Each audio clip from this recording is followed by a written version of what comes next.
Okay, I think we should be live now. The last time that we were streaming, we cleared out the red rocket, got rid of the mole rats, and we talked about going to Concord. There were a few things, mechanic-wise, that I didn't necessarily talk about. One of them was lockpicking. I didn't give an in-depth review of that. I can't remember off the top of my head a novice lock that I can just go pick really quickly to show that off. We might have to level up and get advanced so I can go back and get some of the locks in Sanctuary. Let's see how close we are to leveling. I mean, not terribly far, but not terribly near. So, technically, we don't have to go to Concord right now. In fact, I think we're going to go on a little explore out the back of Sanctuary. In fact, you don't really have to go to Sanctuary right away when you get out of the vault. You can just go in a different direction. The game kind of wants you to go to Sanctuary, kind of wants you to take that as your first settlement. But you don't really have to. There's actually quite a bit of land out and around behind there. There is a certain section where you can't go beyond this point because there are boundaries. But there is quite a bit going on over there. So let's go take a peek at that. Hello, Dinkers! I don't know if the chat will show after the stream is actually over, but I am talking to people in chat. I'm not talking to my imaginary friends. I promise.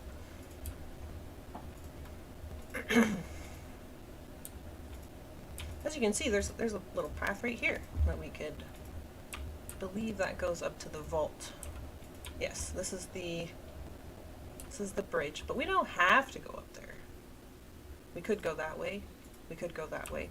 But let's just go back up and around and see where we could have gone directly after we got out of the vault. I believe there's an unnamed trader not too far from here. We'll just step on those corpses on our way by.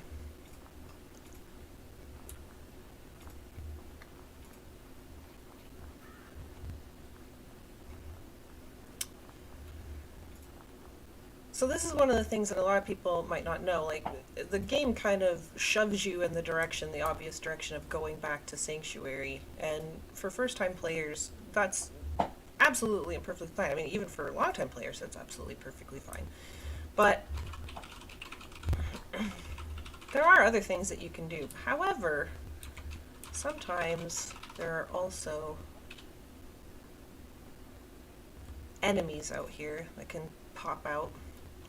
I believe there's a little overlook up here that insinuates that somebody has been watching the vault.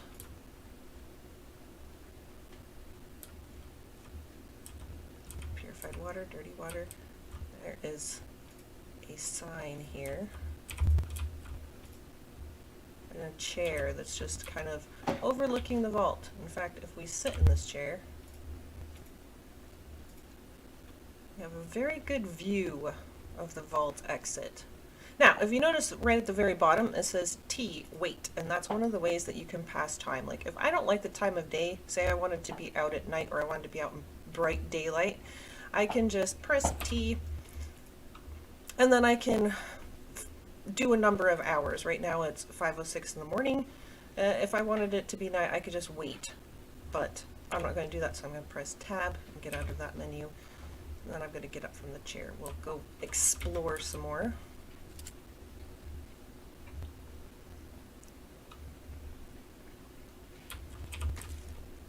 I always pick the vegetation, even if I never use it.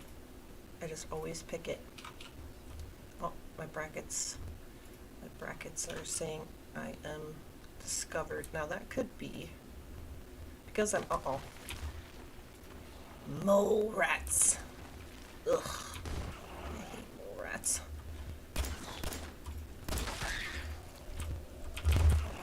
I mean, they do give us leather and meat and stuff. So, I mean,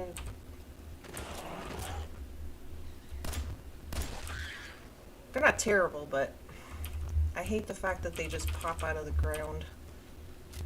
And the brackets are telling me there's something else. We're not completely safe yet.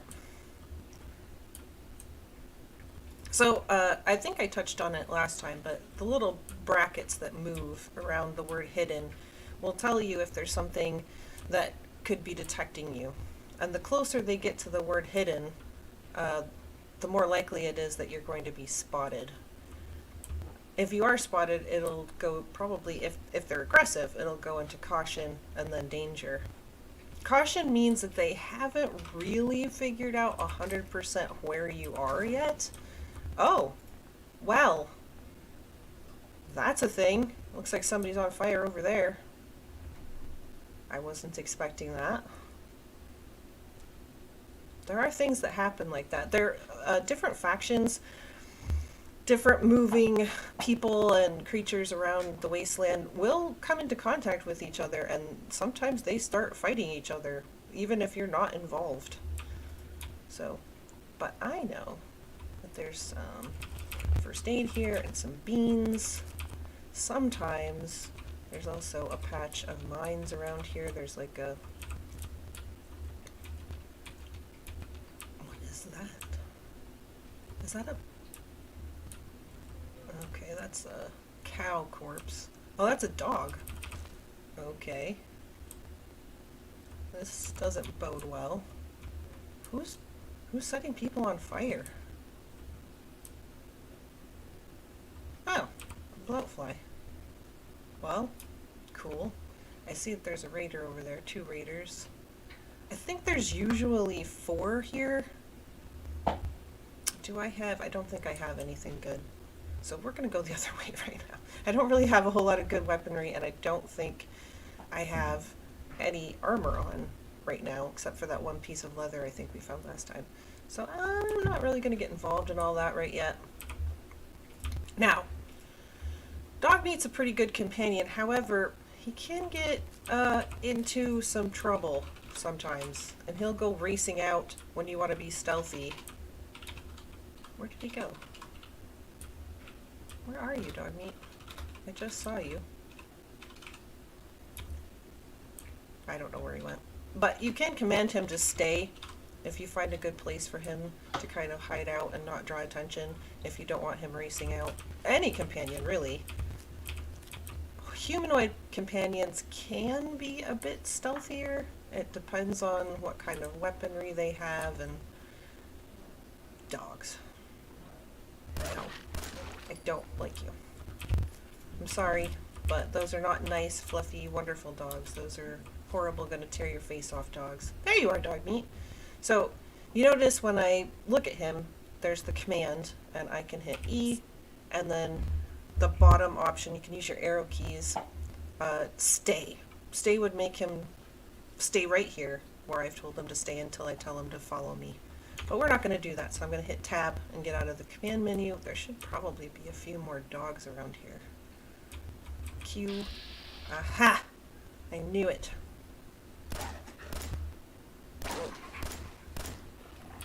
That's right. Dog on dog violence. Get him, Dogmeat. Good boy. We'll collect up all the meat. Oh, caps. Oops. I guess that raider wasn't so lucky. Ooh, a leather chest piece. Well, don't mind if I do.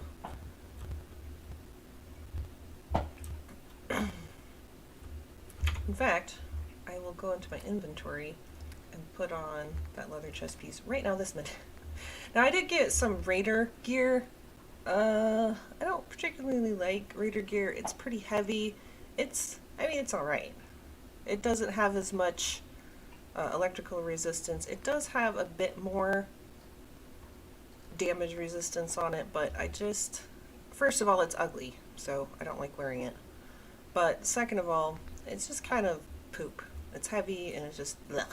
So I don't usually wear it. Leather's alright for right now. We'll get better stuff later. I could put on a bandana. It doesn't really do anything for you, like it doesn't enhance any of your special or anything like that. The only thing that's enhancing my special right now are the glasses that I have on. The assault gas mask, that'll give you a little bit of rad protection, but it takes up your whole head slot. So if like you get a hat or something that will give you bonuses to your special, you can't wear both at the same time. Sack hood, that's really kind of poop. It doesn't even give you as much rad protection as the assault gas mask. So, but look at how heavy that is. That's 3 pounds. We might have to store a few things on dog meat here eventually. But I think if we go, yes, it should be over there. There's a shack over there that I would like to get to. I believe that that is a trader.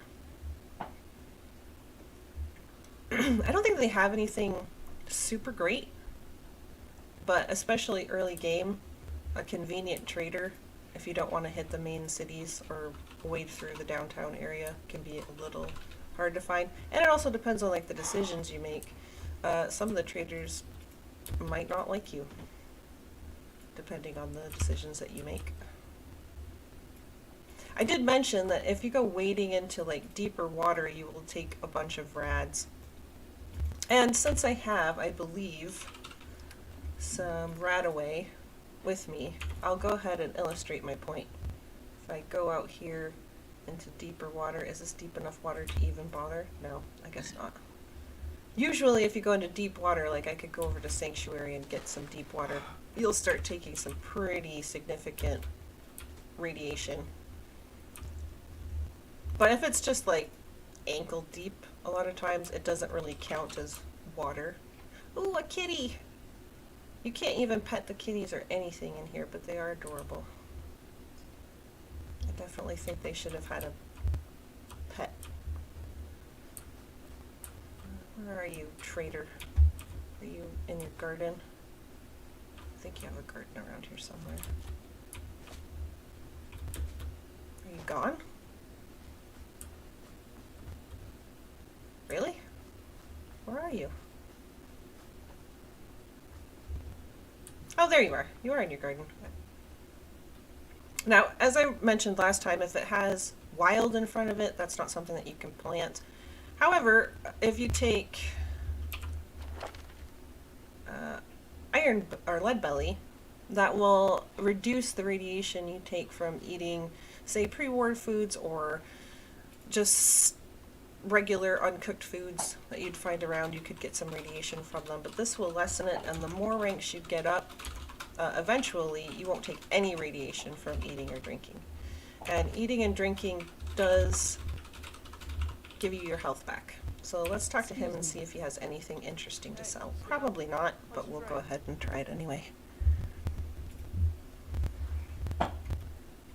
And we'll go to barter. See what you got. You can see now that I'm wearing that mask on my face, the one that I equipped. Undershirt and jeans, that would give us luck. I don't think we really need that. We have all the potatoes that we need. Totally not stolen, by the way. Absolutely legitimately acquired. And he has some junk. Let's see, does he have anything good? Ooh, fiber optics and nuclear material. That could be useful. For 58 caps? What kind of highway robbery is this?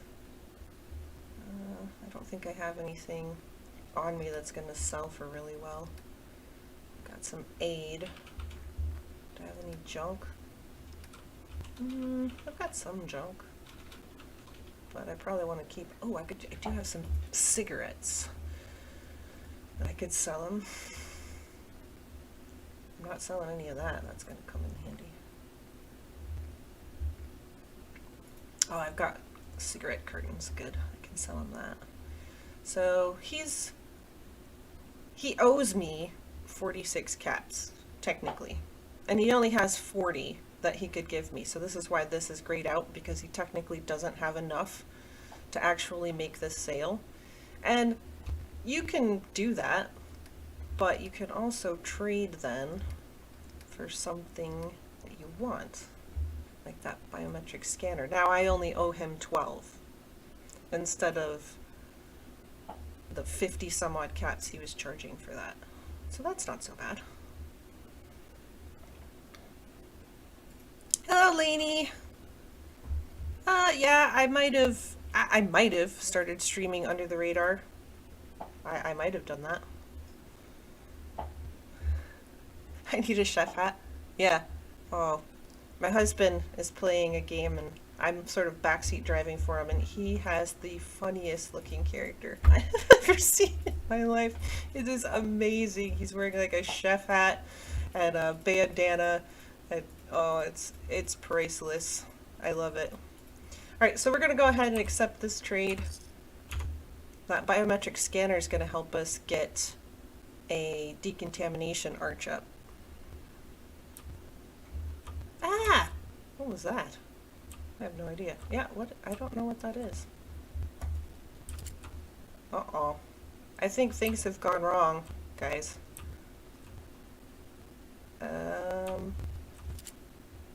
Bad things have happened. Oh, there we go. There we go. It was just a little... This game is perfectly good. Nothing wrong to see here. Keep moving on. We're going to keep going in this direction.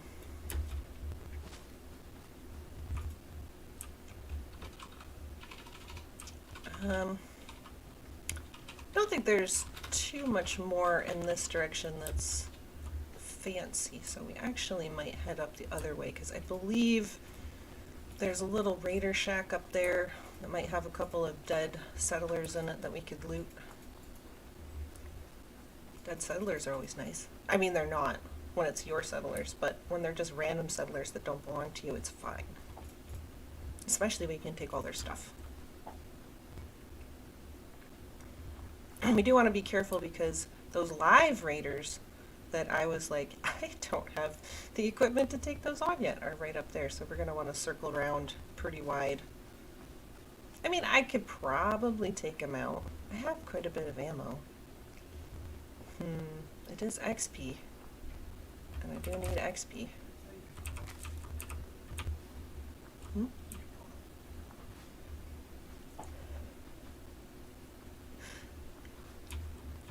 But these little hidden places, these aren't actually marked on your map. Like most places that are significant, you'll see on your map, it comes up with a little icon and it says, hey, there's a thing here, and you'll be able to fast travel to that. But there are a whole bunch of unmarked things on the map that you can just go around and discover. I think I am going to try and take out these raiders, because they also have a bunch of food and crap that I wouldn't mind having.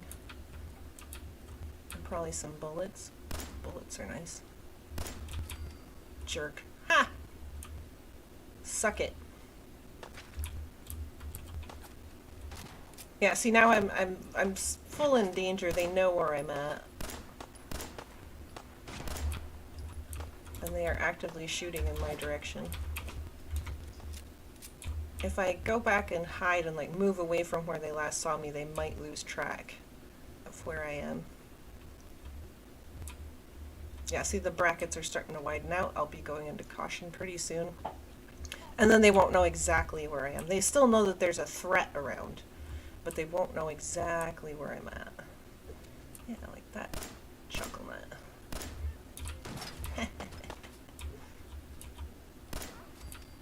Haha. Oh no! Grenades! Grenades are bad! I don't want to be on fire. Gonna stim pack really quick. You're not supposed to have grenades. That's cheating. Do I have any grenades? I don't think I do. No. I do not. I might have some back at the Red Rocket. I think I might have put them away. No need to hide. Yeah, no need to hide. You guys just come right out here in the open where I can shoot you. It'll all be over soon. You can trust me. And dog meat's gone right out there. There we go. Readers deleted. And now I can loot them all get fantastic stuff. We'll check it all out. Ooh, another leather.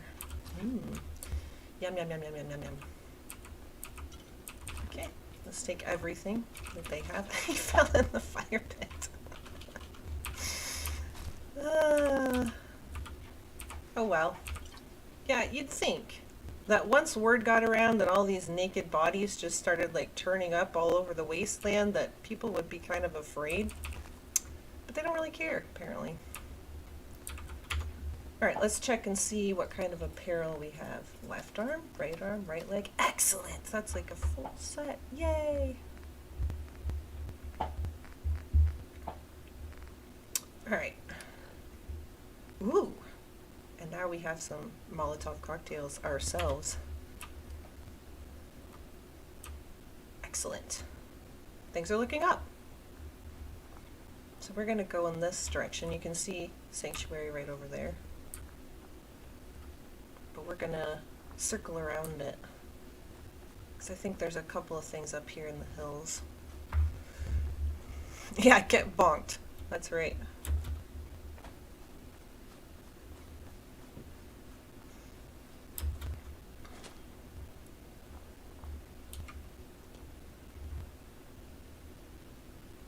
One of the great things about it is that I just manually aimed and shot at those raiders, but you could use that, and that really ups your chance of hitting things and not being hit.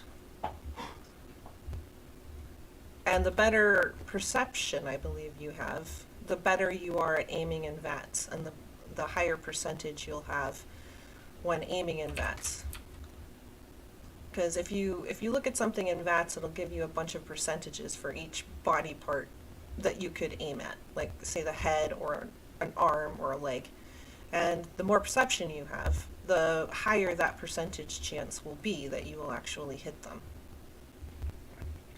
Once you get into more difficult enemies, they might end up being like way better armored and things like that. But the higher your perception is, or the better that your weaponry is, sometimes that won't, it'll kind of even out. It won't matter as much. You'll still have a pretty decent chance. There's even a perk that you can get down the perception line. I think it's way, way down here. It's called Penetrator. There's no place to hide. In VATS, you can target an enemy's body parts that are blocked by cover with a decrease in accuracy, and then eventually there will be no decrease in accuracy. You'll be able to shoot them even if they are in cover with no decrease in accuracy through VATS. So, I mean, that seems pretty good, guys, is all I'm saying. I obviously do not have enough perception right now to take that perk. But if they were hiding behind a tree or a wall or something else, that it would give me a very low chance to hit them. Or no chance. You can have a 0% chance to hit. But if you have that perk all the way up, it's just like, wall, whatever. Tree, no. You're good.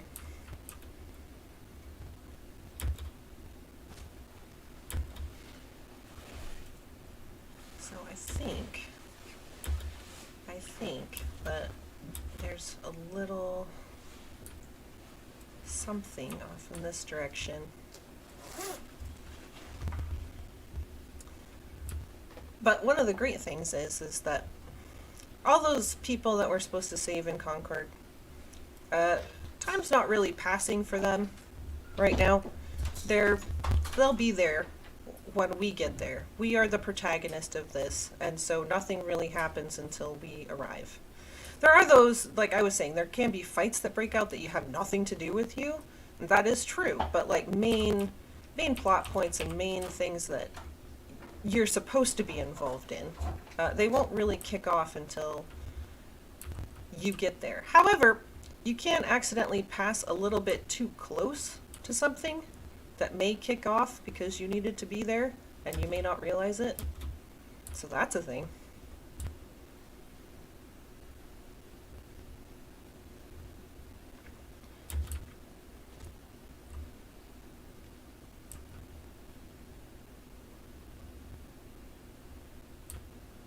Also, You don't ever have to go and save the people in Concord if you don't want to. If you want to follow the Minutemen quest line to do all of the settlements and stuff, if you want to talk. Yeah, there's so many trees. Look at all, you could be scrapping all these trees for your settlement. That would be amazing. You can't just go around with an axe and chop down trees in this game. If you want to get rid of trees, they have to be in your settlement build zone and you have to scrap them, unfortunately. So all of these lovely, lovely resources that you could have are unavailable to you. What was I saying? Oh yeah, you never have to actually save the people in Concord unless you want to do the Minuteman quest line. You can just leave them there forever. Or you could save them, technically, and then just leave them in the Museum of Freedom and never tell them to go to Sanctuary. So you get all the XP and stuff from doing the event, and you get the XP from helping them and whatever, but they never go to Sanctuary. It's all dependent on you as the player. Kind of like I was telling you, the settlements are dependent on you. There we go. Now just quick check that this is not a friendly. So, they're red. That means aggressive and mean. They're going to want to kill you. And this is what I was talking about, like 6, 7, 5, 20. These are the percentages. This is the chance you have to hit that particular body part on them. And this is your critical hit. So the more you shoot things, the more this is going to build up. And the more luck you have, the quicker that's going to happen. Once it gets to the end, it'll start blinking, and if you hit the space bar, then you can choose to use a critical hit on that particular shot. And in luck, you can even build up multiple crits. Where's critical banker? You're a patient battlefield tactician and can save a critical hit to be used in VATS when you need it the most. And it'll build up more and more. So you can get up to 4 critical hits that you can collect.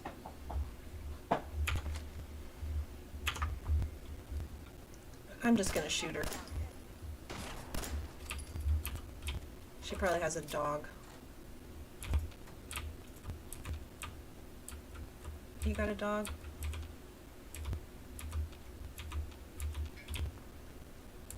It's coming up this way. The little arrow says that it's up from my position. If it doesn't have an arrow, then it's on the same level as you. In survival, you don't get those little red dots when enemies are around. You just have to like listen and hope. Which I don't like. Alright, yeah, corpse. She's not like even a settler or anything. She's just a corpse. So we're gonna go ahead and loot her. There's some drugs and noodle cups. Razor grain. Razor grain's pretty good. You can make noodle cups out of that.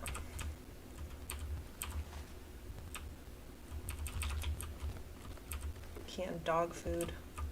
I mean, in a pinch, right? And I think if we keep circling around this way, we're going to find some more things that we can loot. Now, on the map, we're all the way over here now. We started like somewhere over here and we've circled all the way around. This is the vault and this is Sanctuary Hills. So we're off in this corner area where nothing is being like put on our map as a point of interest, but we've already found quite a few things. I think there's something else over there. Yeah, there's a dog for sure.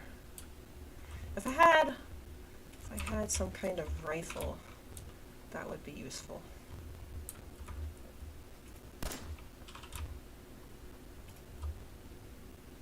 Dogs usually don't come alone.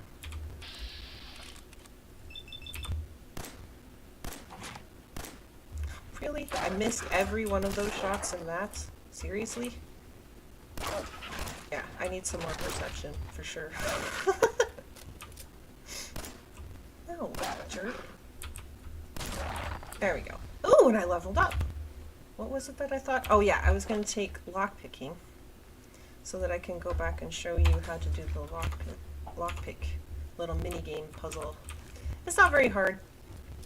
A lot of people are pretty familiar with it if you've ever played Skyrim or something, but if you've never played a Bethesda game before, it can be a little unintuitive. They do give you a little pop-up the very first time you interact with a lock that will kind of tell you what to do, but I know a lot of people are just like, yeah, get this text out of my face, I want to play the game.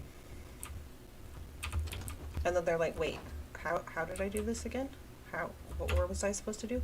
So we're gonna fast travel back to Sanctuary Hills because I'm pretty sure there's some advanced locks that we have not cracked open yet.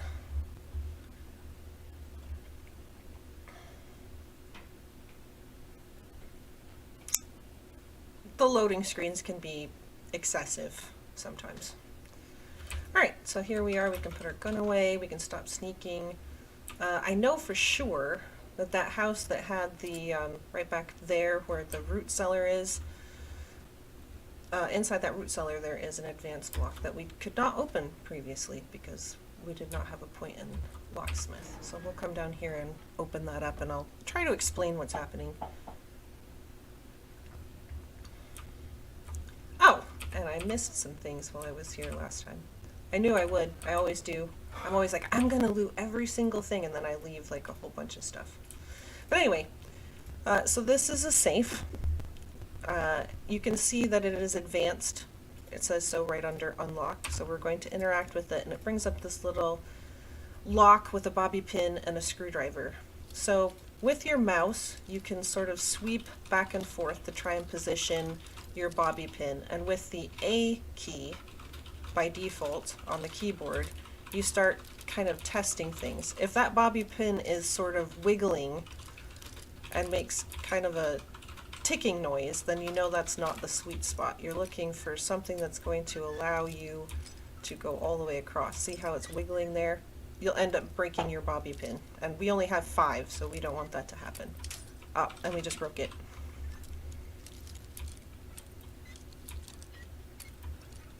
I'm gonna be a little, there we go. Got it. And then we got it. So you just have to go around and try not to break your bobby pins as you're looking for that sweet spot.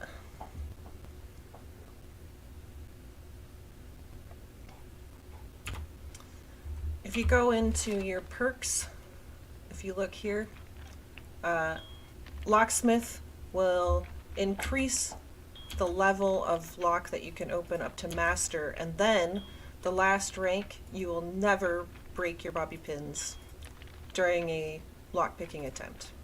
Just kind of nice. I never usually go for 4. I usually stop at 3. Kind of like with the hacking, it lets you hack tougher and tougher terminals, and the last one, you'll never get locked out of a terminal if you don't progress properly or do the mini game properly. If you make too many wrong guesses, you can get locked out for a period of time. But you'll never get locked out. I never usually take that last one. I usually stop at 3. Alright, so that's how to pick a lock. You're welcome, Dinkers. I hope it helped. I hope it was explanatory. I hope I explained it properly.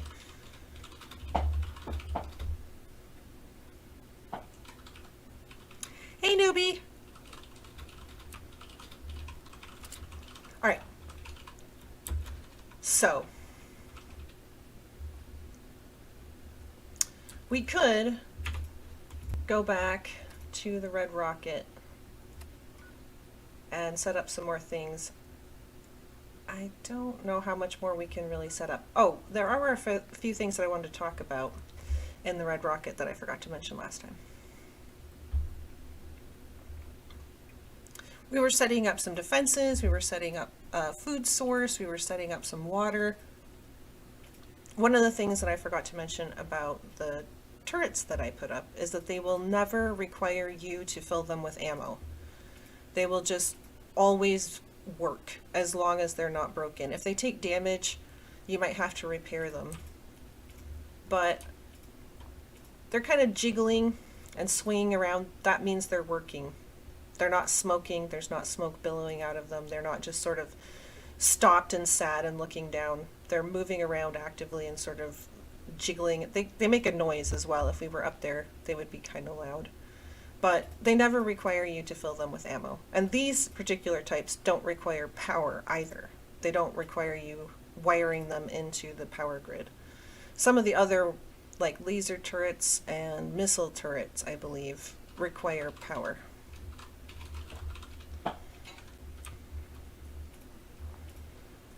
But if we go into our building mode, I think you also have to have some perks to get those extra turrets. Like laser turret requires science. Shotgun turret requires gun nut. 2 ranks in gun nut. The spotlight doesn't require anything. I think that just highlights enemies and makes them easier to spot, I think. It does produce some defense, but that does have to be, it does require 2 power as well. So if you don't have a whole lot of extra power laying around.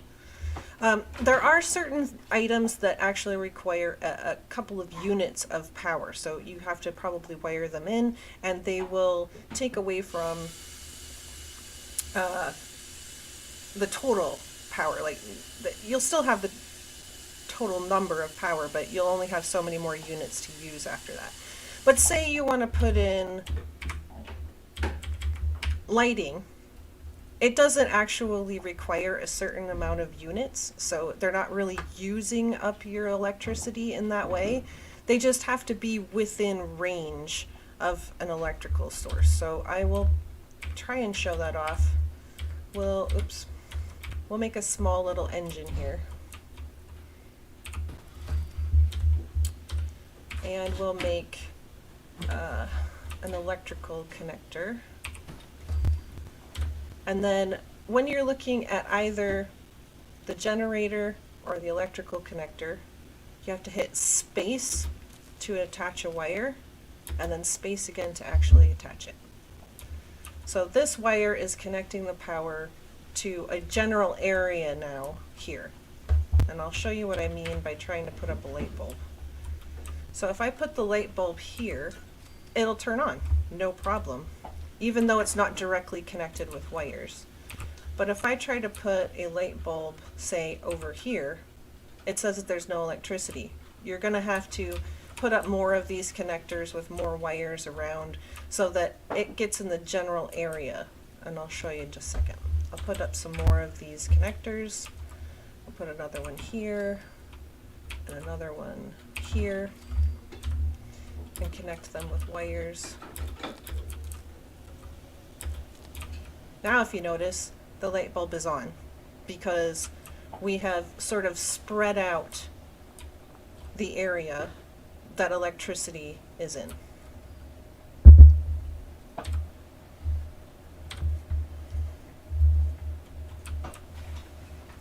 Yeah, I'm always complaining. Venom, my husband, he doesn't always light up his areas as quickly as I would like. And I'm like, are you going to put lights in? Are you going to do it now? How about now? Sorry, I needed a quick sip of tea. My throat's getting a little dry. Now I have all of the DLCs, so I actually have access to some things that I can build that somebody that just has the base game might not. I believe the bed that I put out is actually one of those things. I have the Vault Dweller, I believe it's called, DLC, where you can find and make your own vault. And it's nice and shiny and clean, and it doesn't look ratty and disgusting. I also have some chairs. Normally, you could have these dirty versions that look like they, you know, have been around for quite some time, which kind of makes sense. I mean, if you're scavenging around. But I prefer the nice, shiny new versions, which you can find at the very end of the list. See, they're very nice, they're pretty, they're pristine, they don't look like they've been through a world war.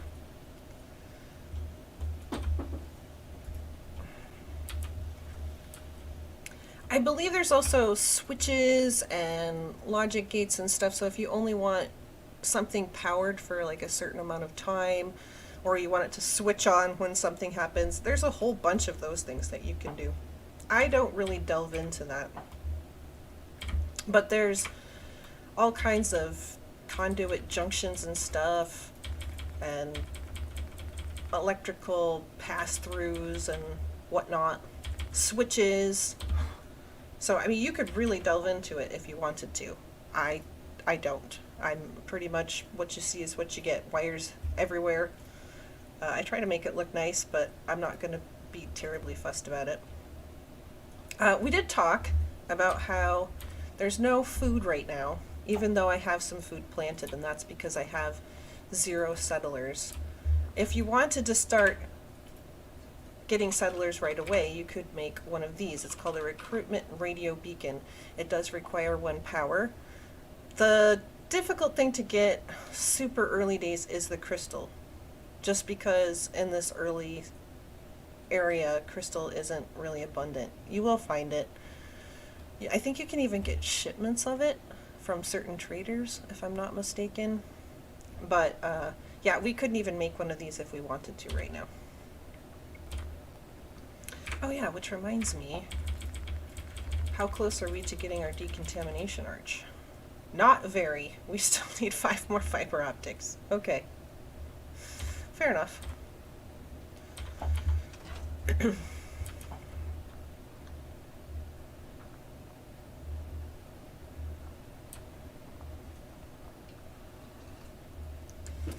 But I did mention that I would show you guys what happens when you go and sit in a pool of water. And we happen to have a nice big pool of water right over here. So as you can see, there's like some misty stuff coming off the water. That's usually a pretty good signal that you don't want to go in there. But that's exactly what we're going to do, because I'm going to illustrate a point. For science! See, I'm already starting to take 5 rads. So if you have to traverse water for any length of time, you are going to be taking a lot of rads. Now there's ways to mitigate this. In your inventory under aid, a lot of times you'll collect up some RadX. RadX gives you rad resist 100 for a certain amount of time, and that will definitely help you take less rads. There's also hazmat suits that you can find. They're not very frequent or very they're not just lying around everywhere, but you can find them. Power armor can help you take less rads. What else? You can get a perk that I always like to take, and depending on whether you're a male or female character, it will either be Aqua Girl or Aqua Boy, and you will no longer take radiation damage from swimming, and you can breathe underwater, so that can be really handy. And then the second rank of that is that you will become totally undetectable while submerged in water. So Rad Away is the one that eliminates the rads. It gets rid of 300, as you can see there. So if you've already accumulated some rads, you're not going to want to use it like if you have like 5 rads that you've accumulated, because that'd be kind of a waste. But once you get it's starting to eat into your hit points a little bit, and you're like, I'd really like to get rid of that. You can use a Rad Away that gets rid of the radiation, and Rad X is the one that helps you resist it in the first place, so you're not taking as many rads when you're in a radiated situation. So as you can see, I was taking like, oh, poor dog me. He's like, I'm coming, I'm coming.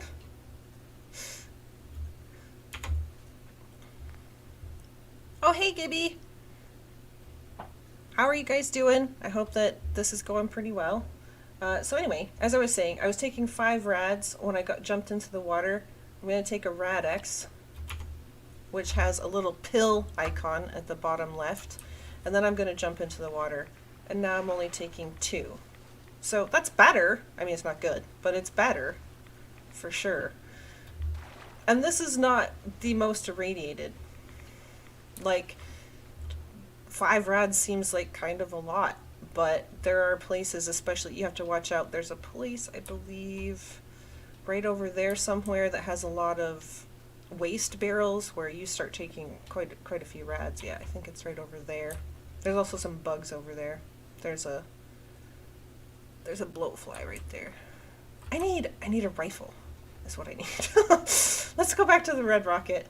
and see if we can't juice us up a rifle. I'm hurting right now from the lack of rifle. I mentioned last stream that I'm sort of a sneaky, charismatic sniper. I like trying to charisma my way into better rewards and different outcomes. That's not always a possibility. So I like to sneak around and snipe people. That's my preferred mode.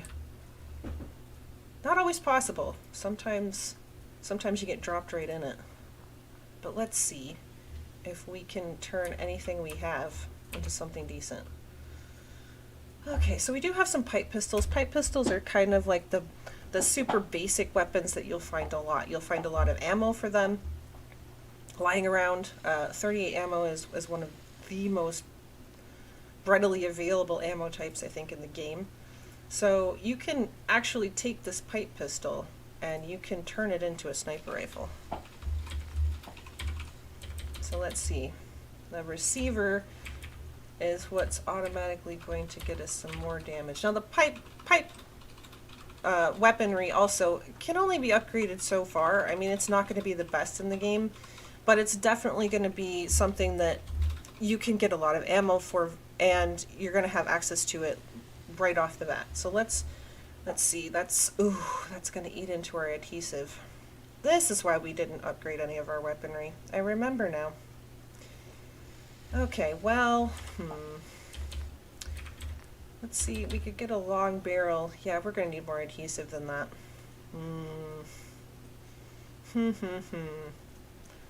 Well,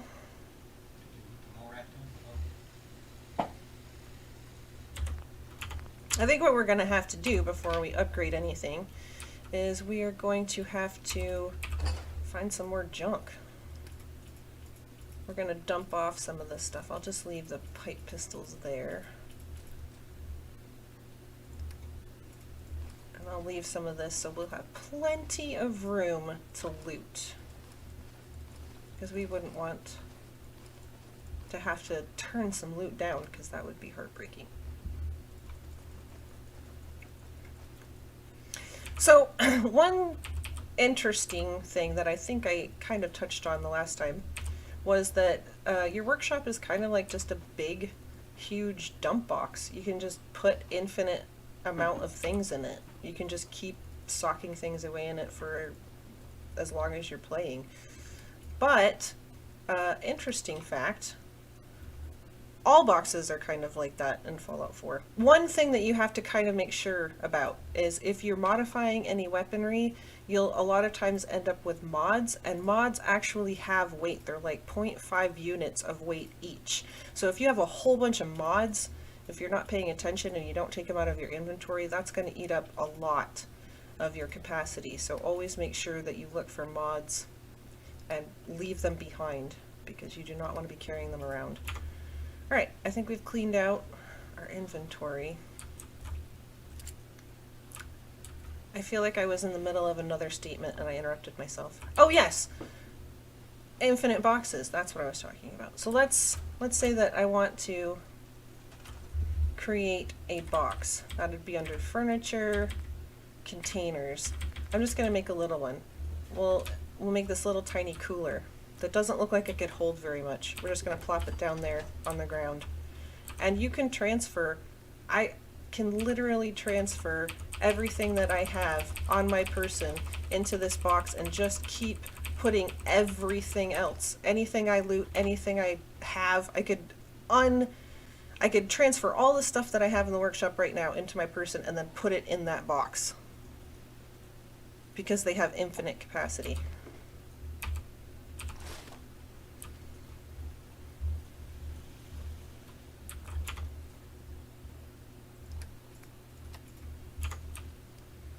But we're going to go on a little...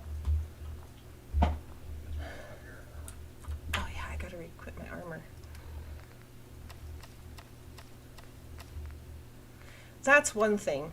I usually carry a set of what I call charisma clothes. Something that will enhance my charisma, and I'll always carry it around.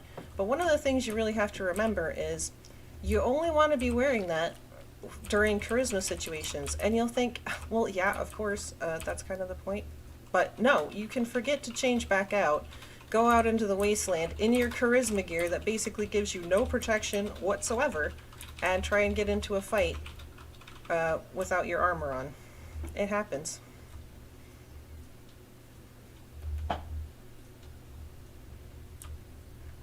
So this is actually under the Red Rocket. If you actually go and read in the terminal, I think they were stashing waste or something down here. They also talk about a safe, I think, that they were going to just lug down here because nobody was going to want to come down here.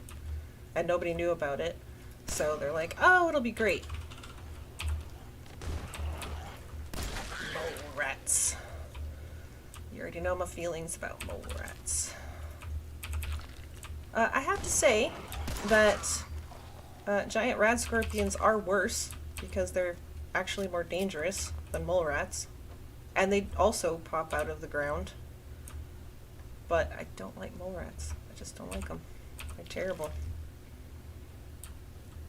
All of this brain fungus, I believe, can be used in chems?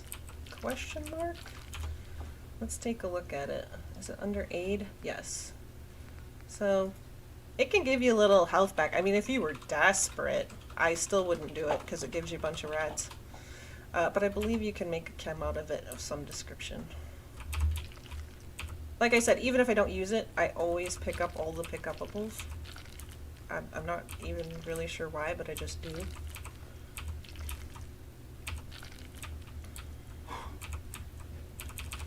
Now, there are a couple of little caverns here that you'll see, and if you notice, that one has a big old radiation symbol on it, and it's not lying. That is a radioactive tank of some description, and if you get over there, you are going to take some rads. This one I don't believe gives you any rads, so we'll go ahead and take this right now. Ooh, more Molotovs. Glow-sighted pipe pistol. Not bad. More brain fungus.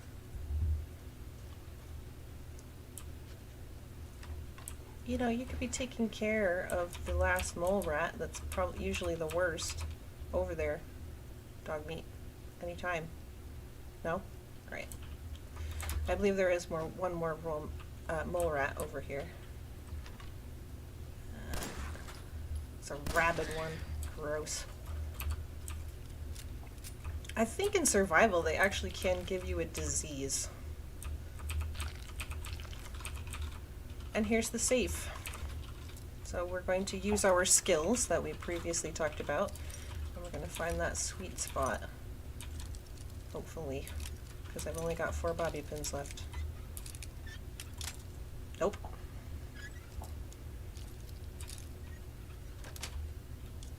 Sweet. Ooh. Yes! Adhesive. Huzzah. Excellent. I did mention that if you have a fully... oh yes, you can turn on a light. If it gets really dark, you can long press tab, which usually brings up your Pip-Boy, and your Pip-Boy actually comes installed with a light. Only thing you're going to want to remember is that if you have the light on, stealthing becomes more difficult, obviously. But if you're in a really dark place and you're fairly safe and you're just looking for loot in every corner, you might want to turn the light on so you don't miss anything.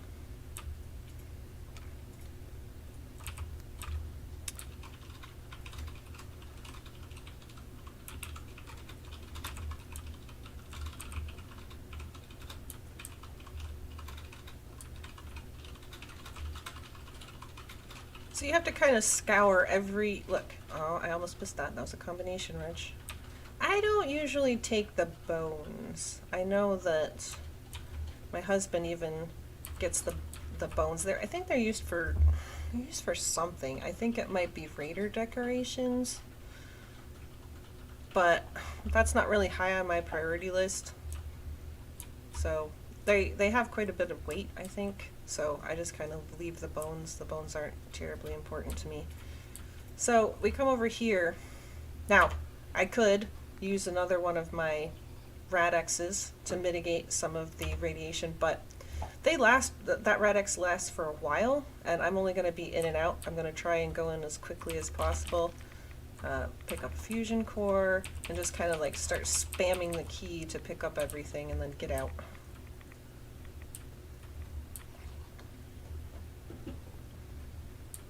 Now I did pick up a piece of paper that was congratulating the team of the Red Rocket for waste reduction. And as I was talking about, if you read their terminal upstairs, it's because they kept dumping everything down here, which wasn't particularly legal. So they were rewarded for busting all that trash, but they were really just shoving it in a hole.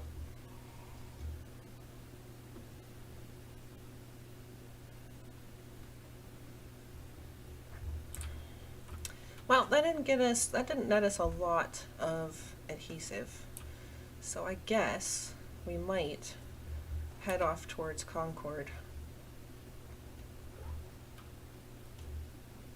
It may sound like I don't like the Minutemen when I talk about the settlement system and some of the ways that it's implemented.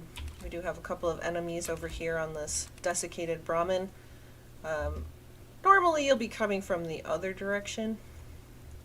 I don't have a rifle, which sucks. Can I get off a shot here? Ugh, they twitch, so it's hard to hit them where you want. There we go. You might think that I hate the Minutemen, and I don't. I think that they really genuinely, their whole shtick is that they really want to help the Commonwealth. They really want to help the normal people that are just trying to make ends meet. But the way they've set up the settlement system leaves a lot to be desired. Because, like I said, you can get really overwhelmed and not really know what you're doing. It's very easy to do. So there's some lootables. Not every house in Concord you can get into. Some of them are blocked off. Nuka-Cola Quantums are not like normal Nuka-Colas. They actually give you, I believe, a lot more health. And they also refresh your AP. And your AP are your action points, so like if you want to use VATS, you're using your AP. If you're sprinting, you're using your AP. So if you run out of AP, you can't sprint or use VATS until they come back. Which brings me to another couple of perks that you can get. One of them is Action Girl. It increases your action point regeneration rate up to 75%. So if you're really relying on VATS, you're going to want probably lots of perception, but you also might dip into agility as well. And like I said, there's the critical banker and luck. So there's a lot of ways to build up your character.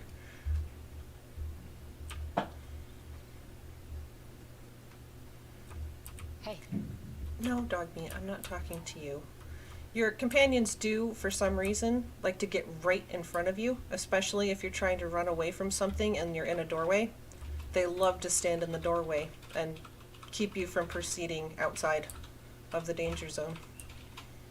I think that's one of their hobbies. But we're going to circle around Concord because there's going to be a whole big fight that's going to be kicking off.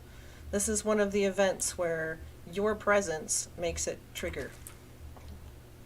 You can hear some gunshots already. That's another thing. If you hear gunshots out in the wasteland, there are people shooting at each other. That's not just like background noise. That's not just flavor that they've added in. There's a fight going on somewhere if you can hear gunshots.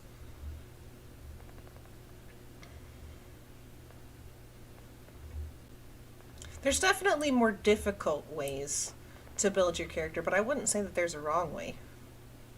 In fact, I think every single perk is good, except for one. There is one that I would say is almost completely useless, but only because of its implementation, the way that it actually works. That's vans. It's supposed to show you, like, on the ground, a line that you can follow to your destination. Like, if you have a quest tract or something like that, it's supposed to show you, like, a green line that will show you which way you're supposed to go, which it can be a little confusing, especially when you're in the downtown area. Which way do I go? How can I actually navigate this place to get where I want to be? But I think I've only tried it once, and it was just the worst. It was awful. It did not lead me correctly. It led me into worse places, or it tried to send me through walls or impassable barriers and stuff. But the second rank of it is actually kind of nice. You get an automatic +2 to perception by spending an intelligence. So I don't know if that's interesting, but you can't do that until, you can't get that second rank until you're level 36. So I don't know how useful that is, but I think Vans is completely worthless. That's my own personal opinion. I'm sure there will be people who could use it to their benefit and say, no, it's the best ever, but not me, because I think it's trash. So technically, the fight has started in Concord. You can see flashes of light going on over there, laser beams. That's Preston right there, and he's gonna be one of the good guys. That's one of the people that you're gonna be trying to save.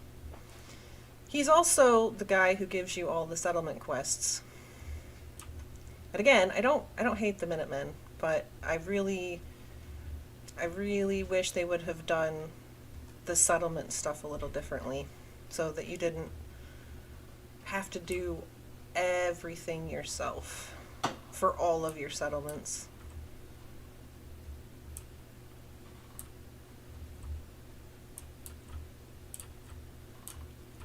Up here, on the balcony. I've got a group of settlers inside. The raiders are on Yeah. You've got people who need help. I get it. Please. You also have a laser musket, man. Those things are incredibly powerful. Oh, and I leveled up. Let's see. We've got one in Locksmith. We've got one in Scrapper. I probably should take Hacker, but I'm thinking Sneak. Sneaker Rifleman, because Rifleman will get me more damage. I don't have a rifle right now.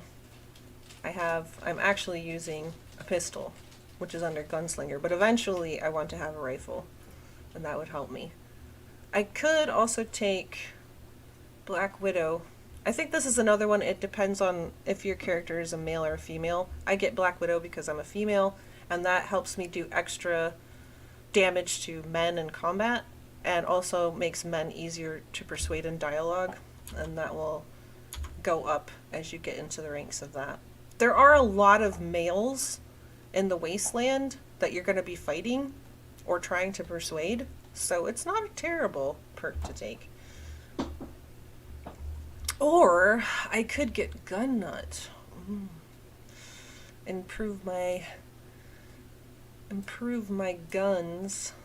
I kind of need to get my adhesive situation under control before I really start thinking about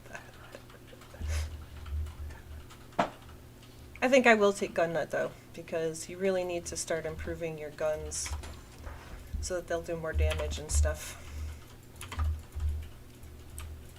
And yeah, he's all, hey, we need super help, come and help us. And I'm like, yeah, but I got a whole lot of looting to do, because there's like a bunch of corpses here that have loot that has my name written all over it. So we'll get to his stuff eventually. Now, there is one of these laser muskets laying right here. It even has a little quest pip over the top of it. He wants you to take it. And it's not the worst weapon in the world, so don't mind if I do. And there's more fusion cells there. That body over there that I was looting when I came around town, that actually had some fusion cells laying right next to it as well. And that's what the laser musket uses. I'm not sure if all the raiders are cleared out, so I'm going to continue to sneak while I just snab everything. There's also, as you can tell, this one you can actually go into, so there's loot in there that I haven't gotten yet.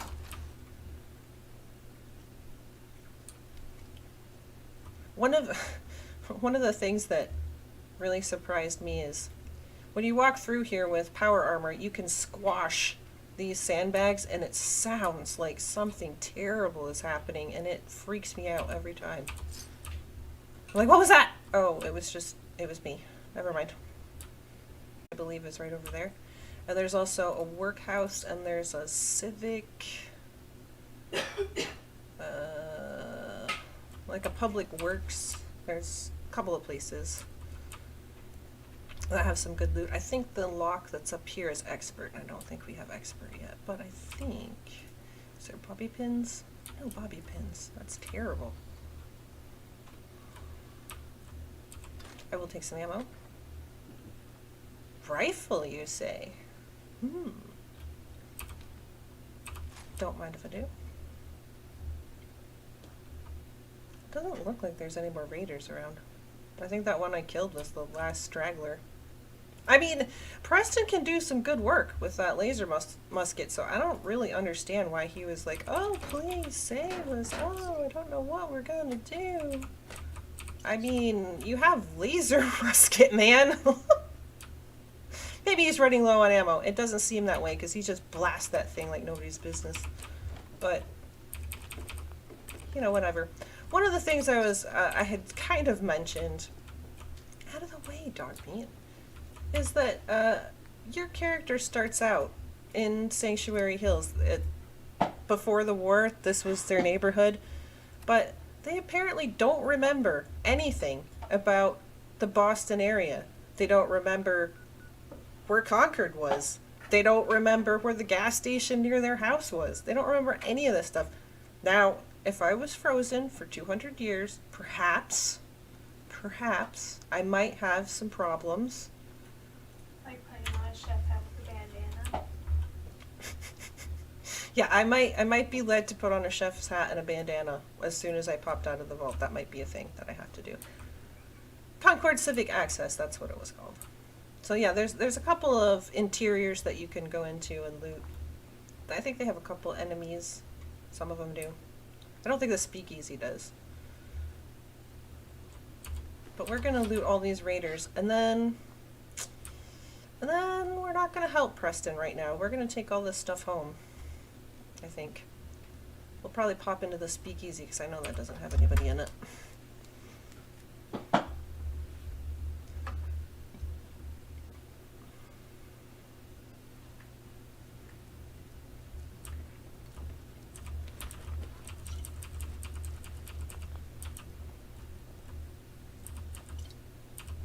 In survival, all these bottles will come in really handy. For some reason, in like normal mode, you can't fill up bottles with like water, but in survival you can. Which comes in really handy because you need to drink, you need to stay hydrated and stuff. And you also need dirty water for some of the recipes, like cooking recipes and things like that. Yay! Yes, adhesive, duct tape, absolutely, I will take all of it.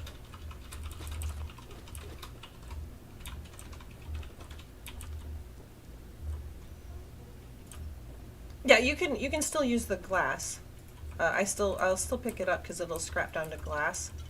And the building pieces that I use actually require quite a bit of glass, just because I like the look of it. I think there's some other things that require glass as well, but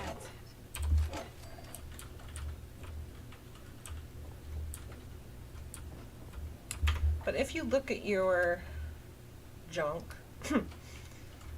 It does tell you what the different components it'll scrap down to. Like the Abraxo is acid, antiseptic, and fiberglass. Or the adjustable wrench is gears and steel. So it'll tell you exactly what kind of components you can expect from the junk.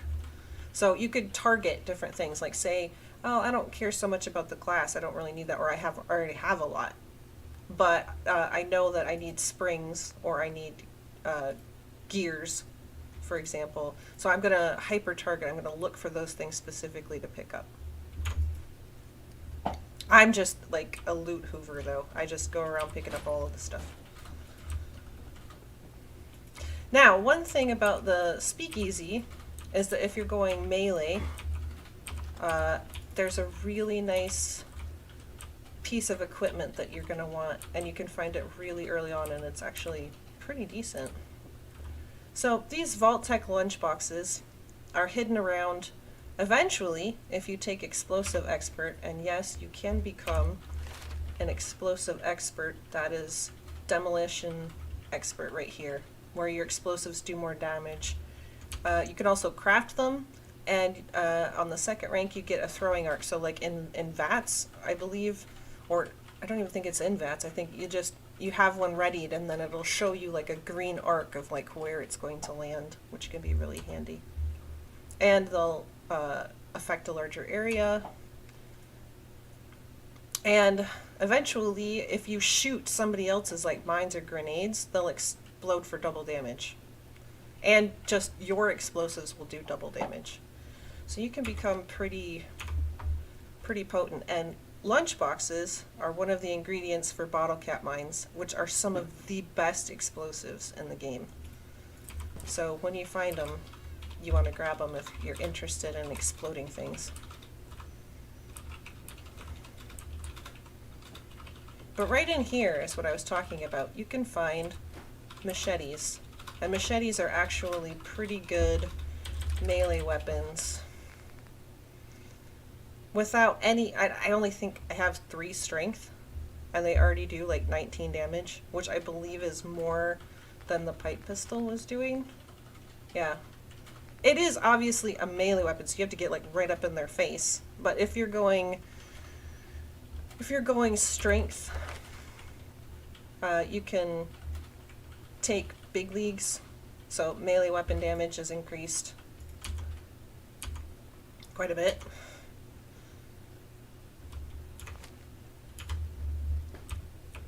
There's also some drugs over here. These day trippers are not all that easy. They're not all that easy to find, and neither are these X cells. I believe they sell for really well, and they do a lot. Like if you want to do drugs, they have some. Again, you can become addicted. There are ways to get over addiction. You can go to a doctor, and there's also this stuff called Addictol, which I think cures your addiction. I think there's also something you can make in the cooking workstation if you have all the ingredients. But if you check this out, if you wanted to like really buff yourself up before a fight, you might want to save these because it really cranks up your special. I believe Psycho increases your damage and your damage resist. So I mean, there are ways to buff yourself up for a fight. I just never use the drugs. Now that red dress is nice. That's a charisma outfit. So that might start out with my charisma gear. I told you I usually keep a set of things on me so that I can pass charisma checks. The red dress gives you 2 charisma. And if you put it on,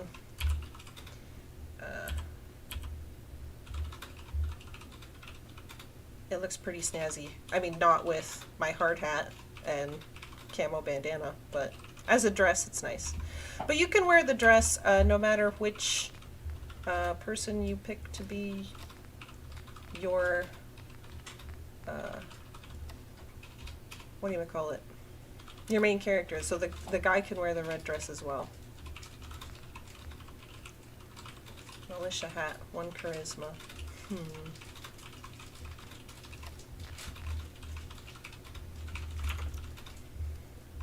So that's probably the beginning of my charisma set, so that's good. I need to find some fashionable glasses. I mean, the militia hat is charisma, but it's not exactly red dress material. I don't know. The militia hat looks kind of like a cowboy hat. Ooh, bobby pin. Good. Is there anything else over here? I don't think so.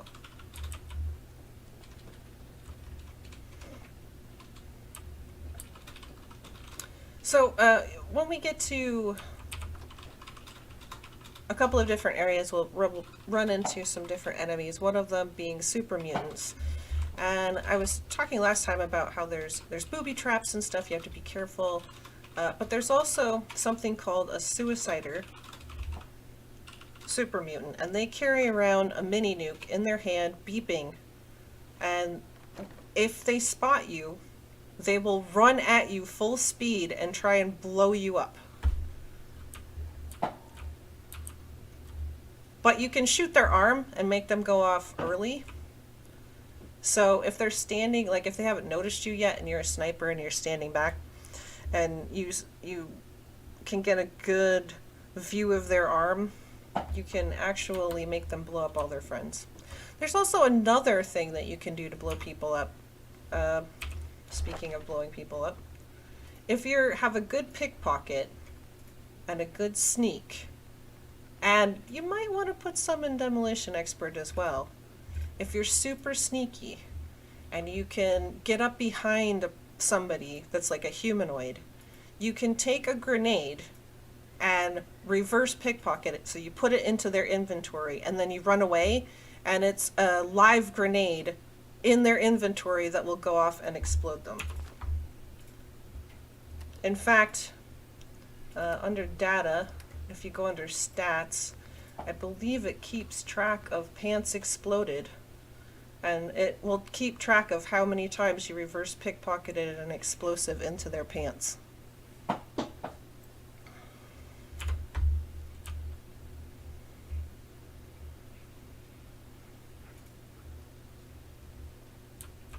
So we're going to go ahead and go into the Museum of Freedom. Now there's going to be a really big gunfight going on, and you don't have to panic when you first come in, as long as you're hidden. Like if you sneak before you go in, otherwise they'll see you right away.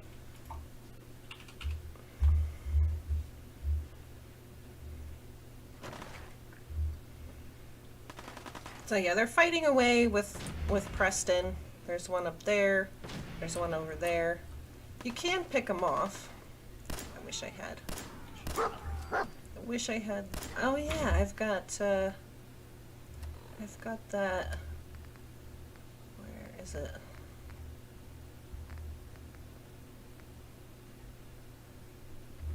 Am I just not seeing it? Oh, there we go. Laser musket. You have to crank it up. Go. You jerk. Don't hide.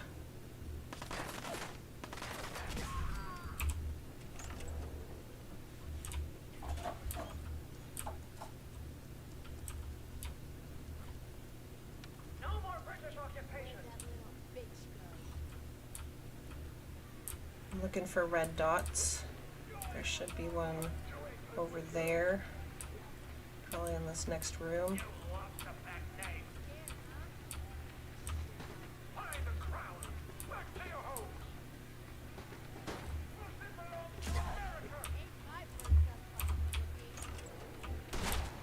Ah! I got stuck.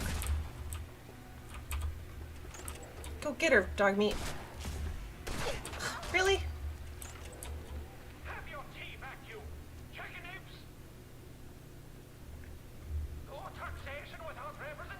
We'll come back for you. We'll come back and we will loot all of the things.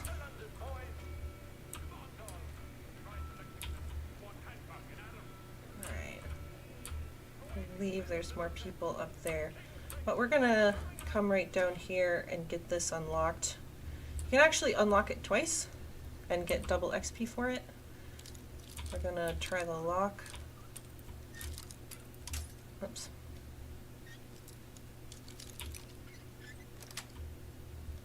Yes.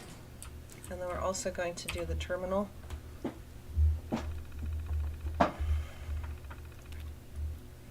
So the more intelligence you have, the less of these answers you'll actually get.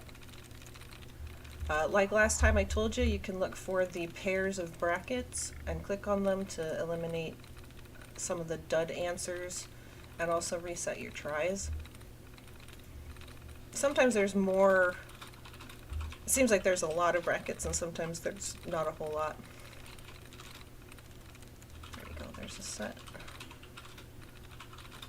So we're just gonna pick hatch. We've got one likeness. That means one of those letters is not only the correct letter, but it's also in the correct position. So let's start looking for things. Well, this has an H in it, and it doesn't match any of the other letters. So let's see if it's the H. No, this has a likeness of 0. So we know that it can't be the H. Okay, so it could be the AT or any of that business.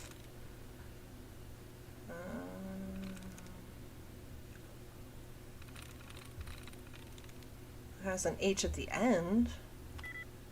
Ooh, that had 3 likenesses, but I've only got 1 try left. If I get that last try wrong, then I'll be locked out for a little while, unless I tab out and exit and then go directly back in, and all of my tries are reset.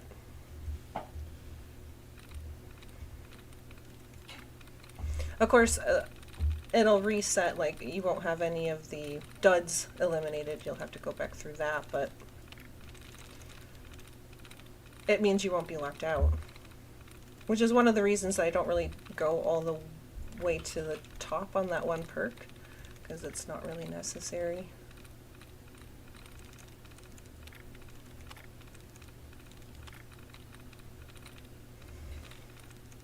Alright, we'll try be set. 0! None of that.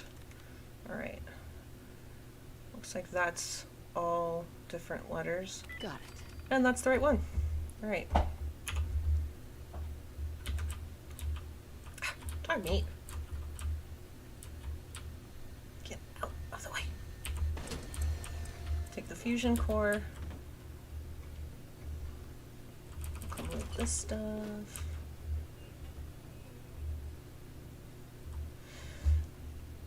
A lot of times, this half-cracked open door that you can actually open would be sending alarm bells. I told you that there can be traps, and there can be different things, and this spells doom.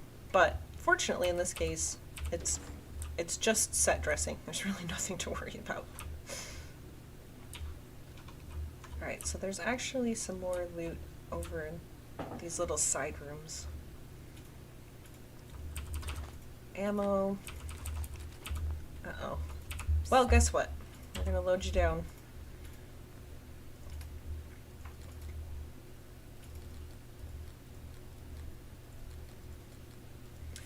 Yeah, dog meat can actually hold a surprising amount for a dog. I mean, he's holding all of this weaponry and he could still hold a bit more, so. Oops. Just got rid of one of my leather arms.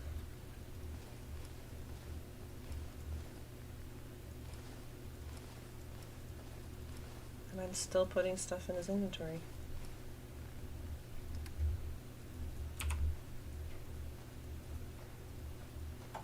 The beautiful thing about dog meat is that he's not going to use any of these, if I give him grenades, he's not going to start throwing them at the enemy. If he was a humanoid companion, they can start using all of your Molotovs. There's things called stealth boys that will make you go invisible for a while. They'll just start randomly using them. If you give them ammo and weaponry, they will start using the weapons. Or if you give them a weapon and one of the enemies happens to have that ammo on them, they'll pick it up and start using it. So it's just something to beware of. If you hand them a Fat Man, which is the nuke launcher, and you don't really want them to be blasting nuclear explosions all over the place, you might have to think twice about maybe handing that to them.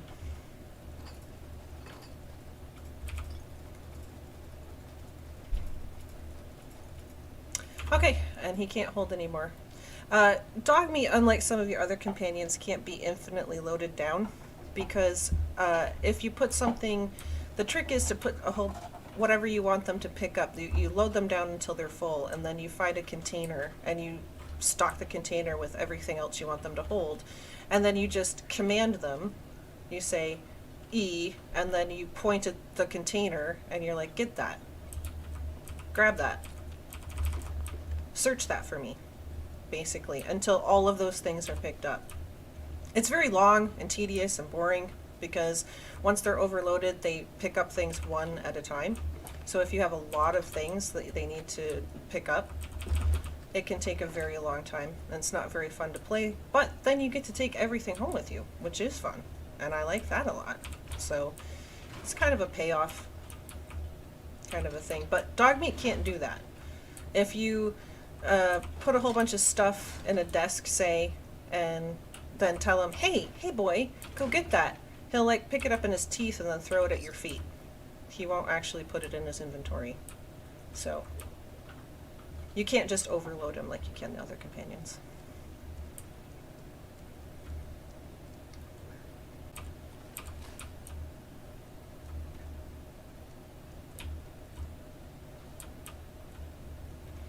So we still have some braiders in here that need to be eliminated. And I think 2 of them are right down here. Now you see that there's like a gas canister there. I could try to hit the valve and it would actually try to either make it explode or go flying around the room, causing them a distraction, and then hopefully explode in their vicinity. You could do that. You could equip my Molotovs and see about maybe throwing one in their general direction. Or if you're more of like the sneaky sniper, hey, where are you, dog meat? Where'd you go? You. Hey. Stay. Hold. I don't want you to go running in there. If you're sneaky, you can try and get a shot off. Ah, nope.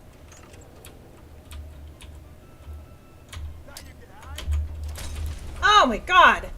We both threw them at the same time! That's terrible!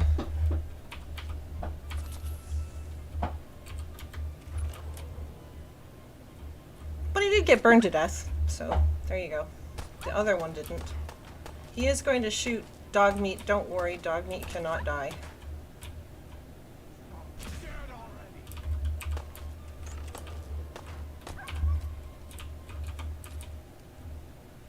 It's hard to see through the flames. See, and I just shot that container and it just exploded and killed them. So that's cool. Yeah, it's probably good to wait until the fire goes out. Alright. Hey, let's go. Maybe we can skirt it. Yeah, as you notice, the tank is no longer here because I blew it up. It actually blew his arms off.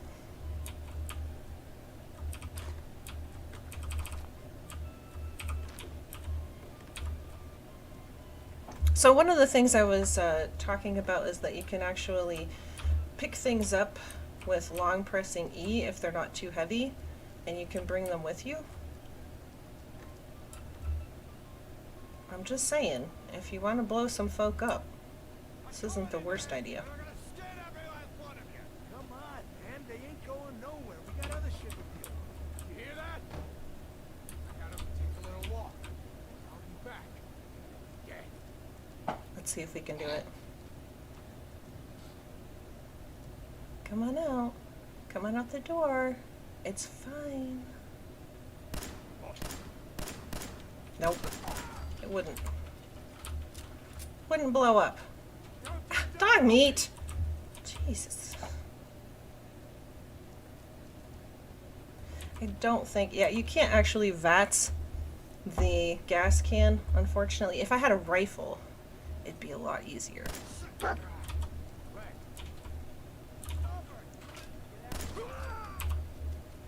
And I believe that's all the raiders. Oh, you're shooting right over it.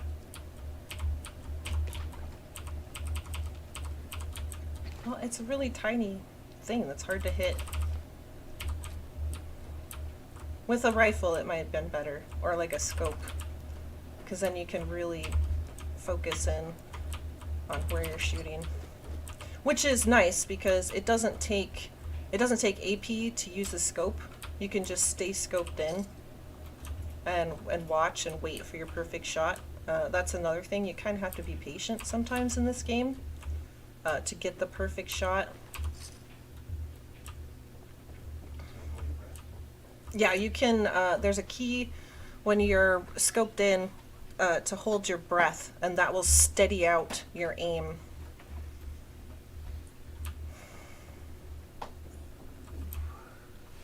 So these guys are actually friendly. I wouldn't suggest shooting them in the face. Lady. I'm not saying anybody that I've seen recently has done that, but I'm just going to put it out there into the universe that that's probably not a good idea.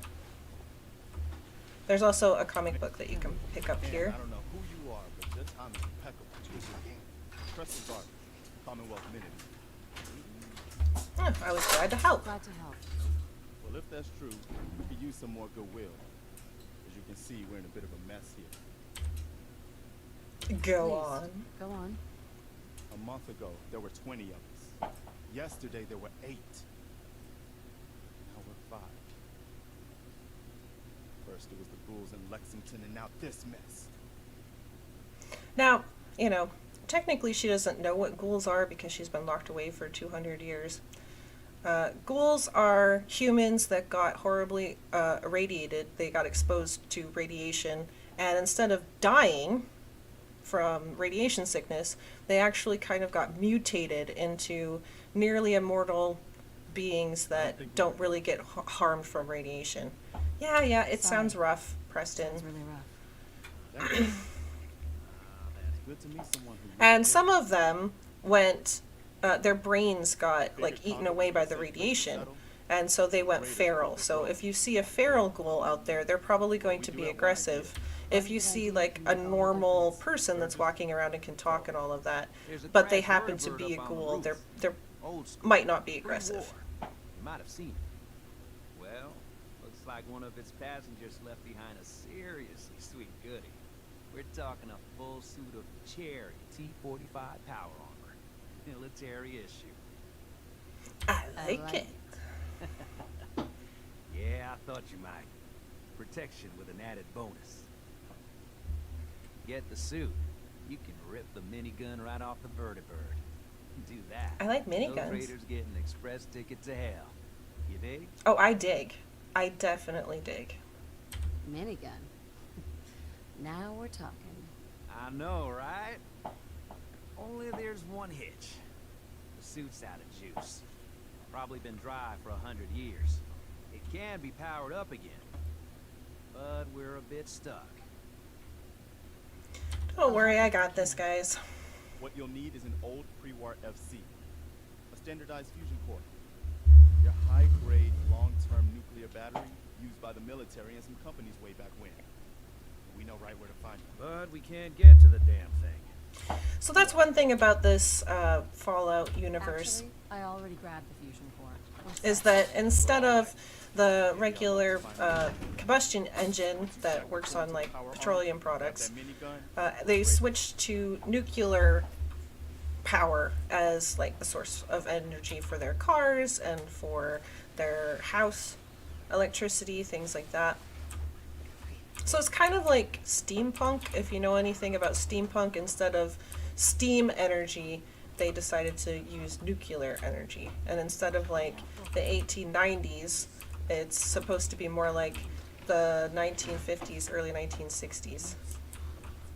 angry? So, dog is called dog, right? Until you talk to Mama Murphy, who tells you that his name is Dog Meat. If you never come and talk to Mama Murphy, his name will be Dog forever. He's a good dog. He is a good dog. Smart too. Oh, indeed. Dog needs good at finding folks who need him, and he'll stick by you now. Hello, Yara. Gosh. You saw it? I mean, You saw it? sure you did, lady. It's the chems. Shh. Thank you, Mama Murphy. If we recall, chems are drugs. That way for as long as I can remember. The site, huh? What's the site? I can see a bit of what was and what will be, and even what is right now. Now, I can understand why my character would be extremely skeptical of this batty old lady who says she can see the future because she gets hopped up on drugs. But Gone by in the game, if you continue to give her drugs, she will give you insight into several important things that you might want to know going forward in some of the pivotal quests. However, if you give her, I believe it's 5 doses What is it? of drugs, she will die. So I always try to convince her to kick the habit and stop using chems and stop relying on the site, because I think it's the better thing to do.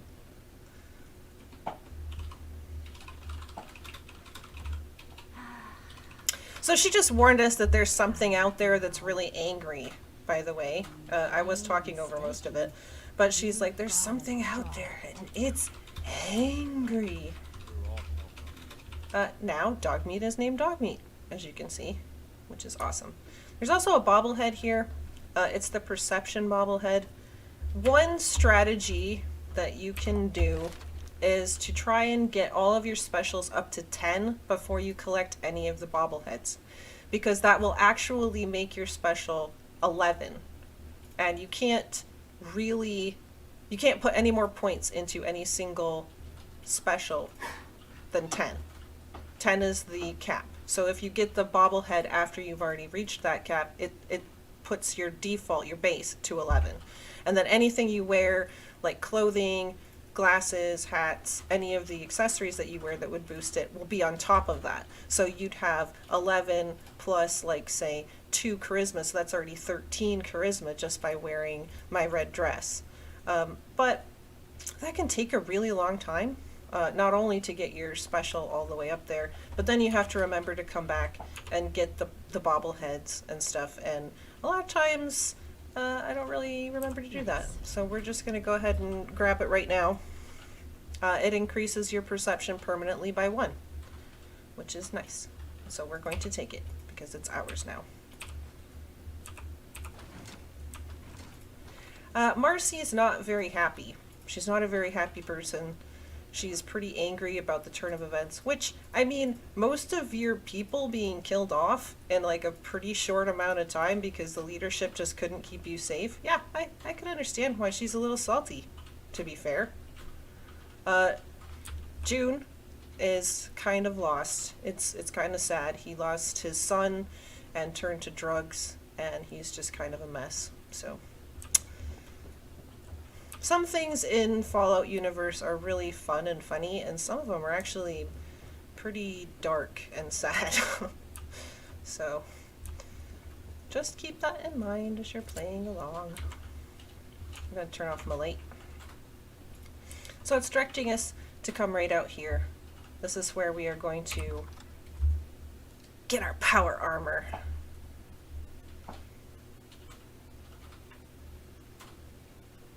Yeah, I think the entity that we're going to meet that's angry is just, you know, he just skipped lunch a few too many times. He's just a little upset is all. Just kind of cranky. I understand. I've been there, man. I know how it is. So you can find holotapes around the world. They give you sometimes lore, sometimes clues. Sometimes they'll give you a quest. They'll give you passwords.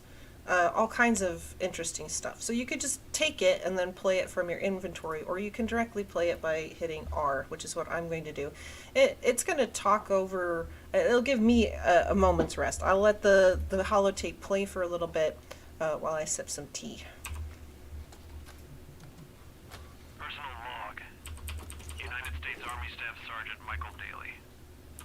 This past Saturday, October 23rd, while en route to West Stockbridge, a vertebrate crashed into the roof of this museum. The cause? EMP following nuclear detonation. Several, in fact. From the intel I've gathered, this was a global event. The co-pilot was killed on impact. Pilot died of his injuries a day later. Day after that, Flaherty and Canower were shot by some scared, desperate survivors. Then Brzezinski took off running. Haven't seen him since. Now, it's my turn to go AWOL, if concept even applies anymore. My armor's fusion core is burned out, so I guess my soldering days are done. I'm heading to Boston, on foot, to see if my sister survived all this. She's got an apartment on Boylston Street. This is Mike Daly, signing out. Good luck. And God bless America. Or what's left of it.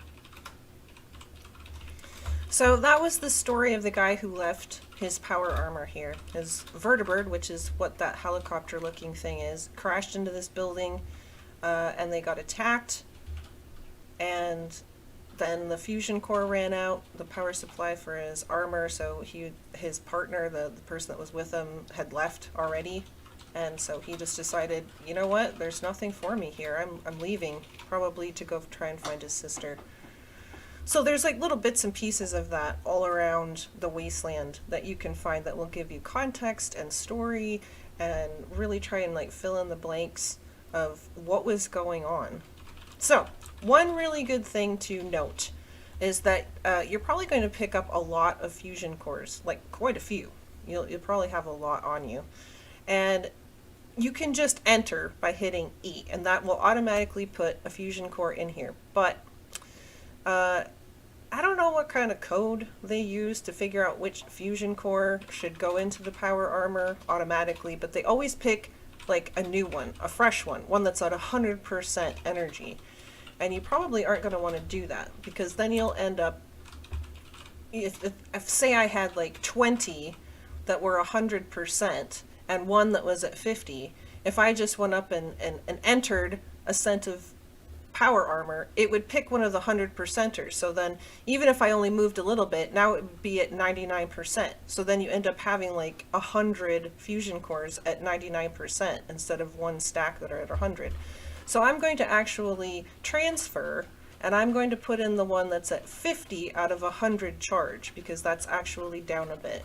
So I'm going to put that in here instead of 100%. And then I'm going to enter. Now that I've already put a fusion core in, I can just get into the suit.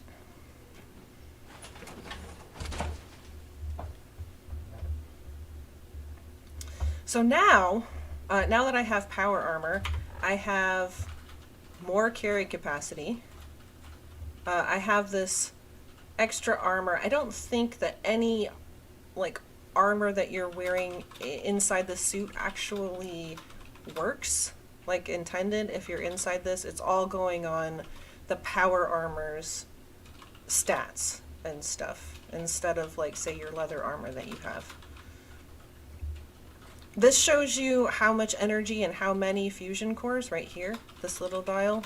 So I have one spare fusion core, and the one that I'm currently using is at 50% juice. This is your AP meter, just like you have when you're outside of your power armor. This will show as you're using, if you're sprinting or if you're using VATS, this will decrease. This shows you right here your ammo counter. Excuse me. Your ammo counter. Right now I have 12 in the chamber and I have 231 remaining. Here's your rads counter. This will go up this way as you're taking, if you're in a radiated area, it will go up to, my brain is melting, to indicate that you are in a highly irradiated area. This red section here are the rads that I've already taken. This is your health point meter. I'm a little damaged, and then I've taken rads, so it's at about 65, 66, maybe 68. And then you have your compass with all of your pointers. If I get out of my inventory, you can see that the compass is at the bottom. And as the little note says up there, it prevents all damage from falling. So you can fall from pretty much any height if you're in a set of power armor, and you won't take any falling damage. We're going to come up here and we're going to activate so that we can acquire this minigun. But we're not going to use it right now. It like automatically equips it. But I want to use my 10mm to try and get this. There usually is a person right over there, but I don't see them. Maybe they fell off. That'd be cool. Did you fall off the roof, dude?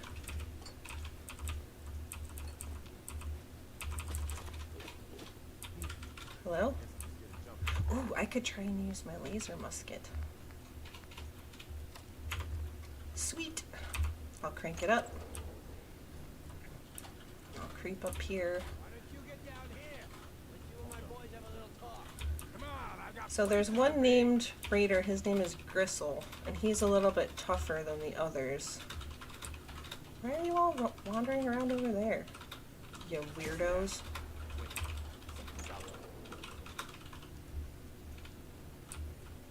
Oh, I guess they don't realize that we're over here yet. Looks like we're clear. Think I got You something? wait, asshole. There's Gristle. He's a real big fat jerk. You can still use your vats. I'm gonna try and do that. You wait, asshole. Oh, I gotta crank it. Take it down.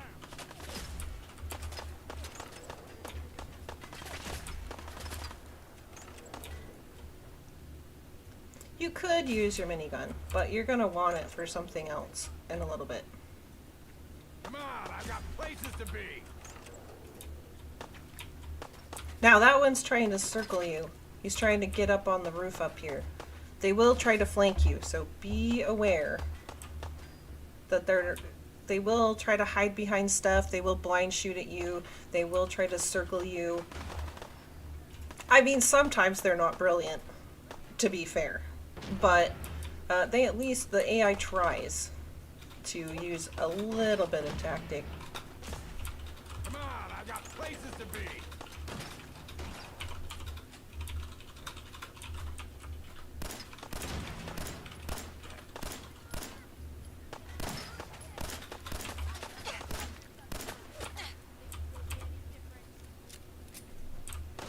Raider's still over in that direction. I don't think he's climbed up yet. I think he's...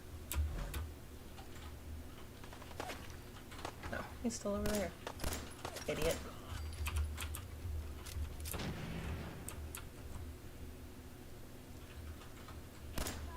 They will pick up other, if they think somebody else that's died near them has gotten a better weapon or they need more ammo, they will definitely pick it up. See, that chick just circled around, which was nice because that made her easier to hit.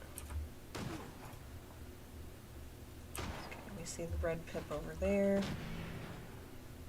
Preston's supposedly working on these people, and he does take out some, like you can see somebody turn into an ash pile.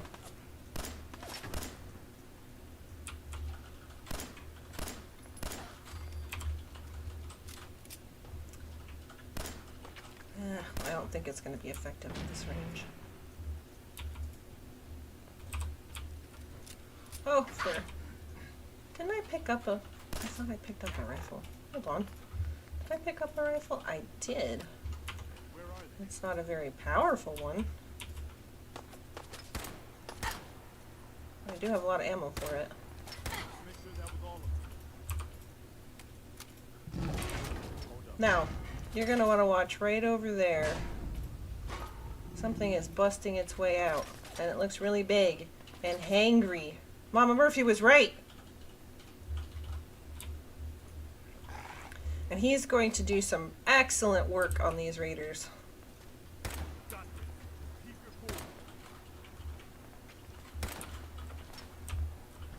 cool. Now, if we want to, we can jump down there and start using our minigun.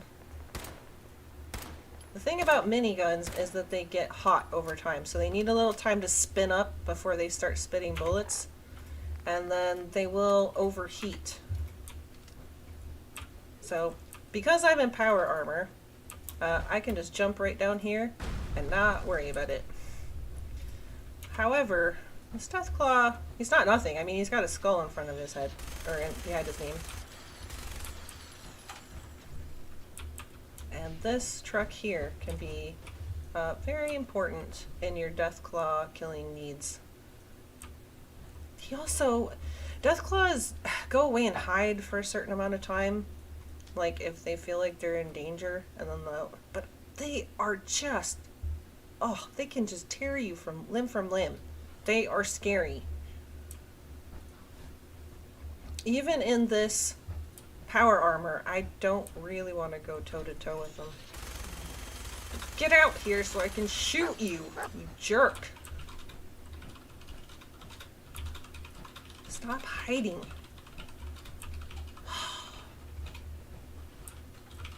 Yeah, I see you hiding around the corner. See, I see your little red mark. Come on. Ah! Run away!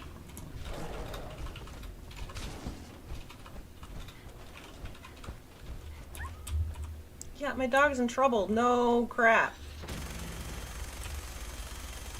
They're dodgy, they're quick, ooh. So we're just gonna play merry-go-round the truck for a little bit. See how the barrel is getting red? That means it's heating up. Ow, get back up and stuck.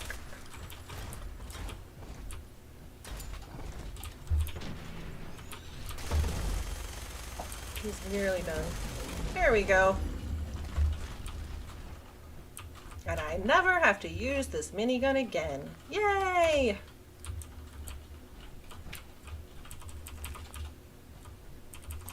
So we got a Deathclaw hand, I believe. I think that's in, is that in junk? Yeah, Deathclaw hand. That can actually be turned into a weapon. So if you don't want, you could scrap it for bone and leather, which can come in handy, but you can also end up making it into a melee weapon later on, which is a pretty good one, I think. I don't really go melee all the time, but that's an unfortunate position that the corpses got. Never mind. Moving along.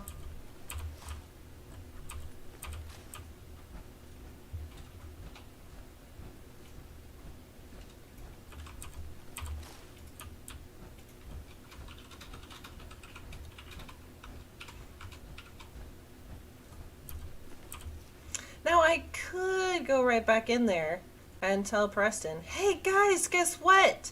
I took care of all of the bad guys for you. But I'm not going to. I'm going to loot all these guys and go home and take all my loot over there. And then maybe I'll come back and tell them about it.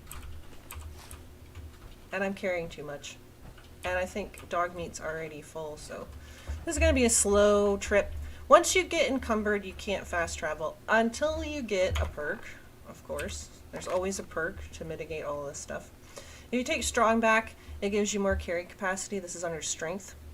And I believe it is, yeah, it's 4th. The 4th rank of strong back, you can actually fast travel even when you're encumbered. Which is nowhere close. I don't think I can even put a point in strong back because I don't think I have enough strength right now. Another workaround for the carry capacity is you can dump all of this stuff into a body. Remember, infinite capacity. It's considered a container, even though it's a corpse.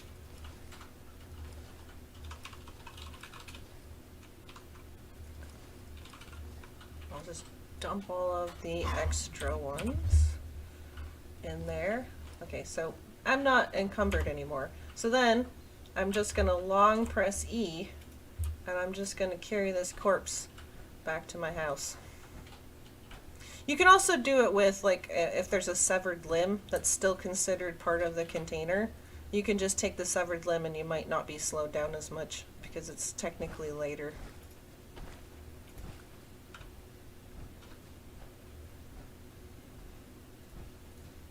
So we're just going to carry this corpse back to our house. Nothing to see here. I'm not a monster. This is all legitimate loot acquisition, people.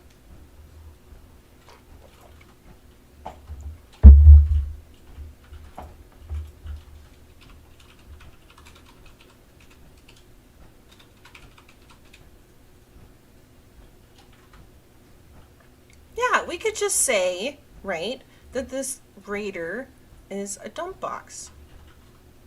There you go. Ethical question solved.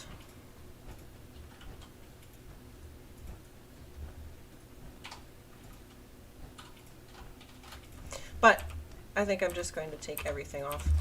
I'm going to be slow anyway. I'd really, really like to get a decontamination arch up. But I don't think that's going to happen anytime soon because fiber optics can be hard to find. They can be hard to come by. Nothing, Yara. I'm not doing anything with these piles of corpses that I'm dragging back to my settlement. No, it's fine. They're dump boxes. So that makes it okay.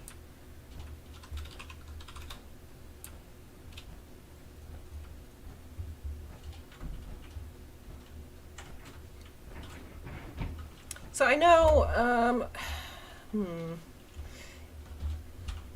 I was talking the other day about how you could accidentally take a settlement just by trying to be nice and doing quests for people. That's something, I mean, you can take as many settlements as you feel you can handle. If you have a good grasp on the settlement system, or if you don't think it's going to be a problem, you can take just as many settlements as you want. I prefer not to because I think I prefer going out and exploring and collecting junk and building up one settlement really well until I feel established and then kind of branching out from there. Because that makes me feel like I have a better handle on it. I have better control on the situation. Yeah. Note to self, you might not want to die next to me. I might use you as a dump box and then carry you back to my settlement.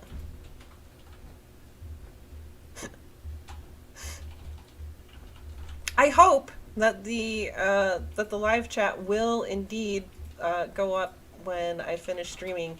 I don't think it will. I use my video card software to stream directly onto YouTube, and I don't think there's like any kind of plug-in or anything for the live chat. So it makes it look like I'm just like randomly talking to invisible people.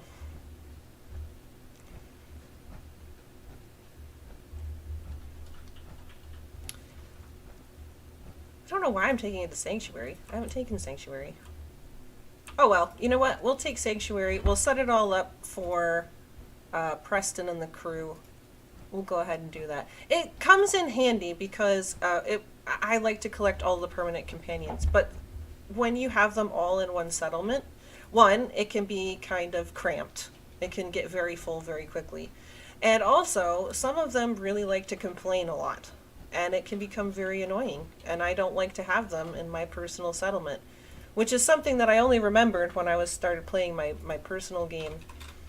I was like, oh yeah, these people are really annoying. I don't want them here, but I don't have another settlement to send them to.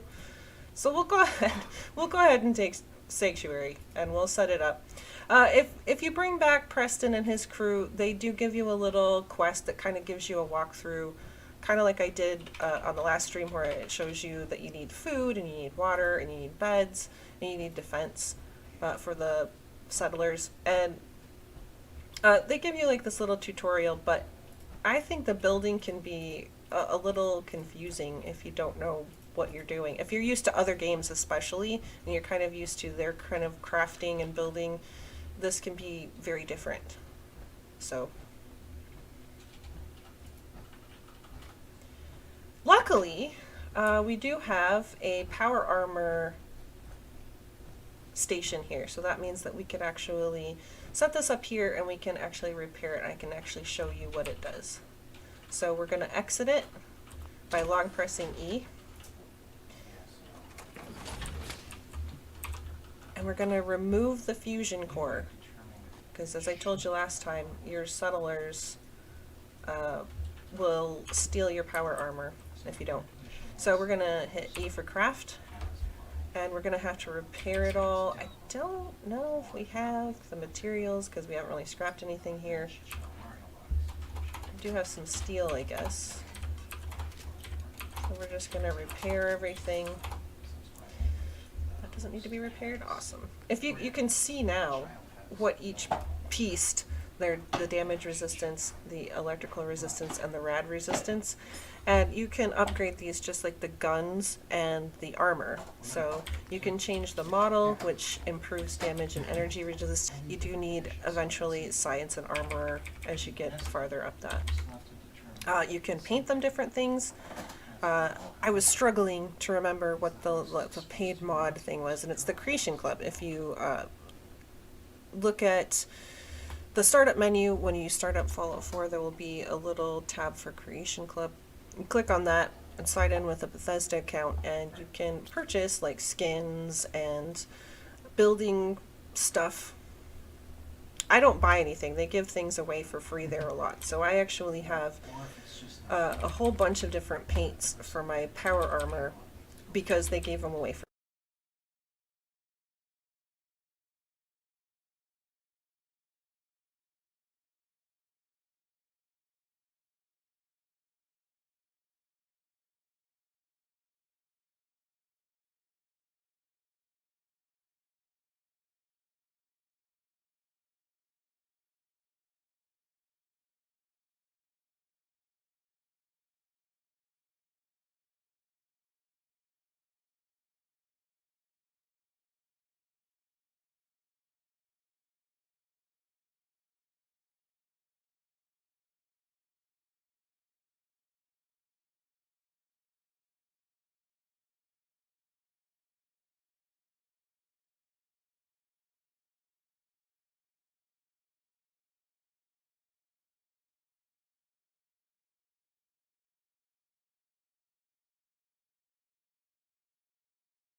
I think we're back. Fallout 4 has problems sometimes. A lot of times if you're going through a loading screen, sometimes it doesn't want to complete loading and it'll hang up. But sometimes it'll just randomly freeze. So apparently my streaming software thought that I was trying to pause because the game stopped.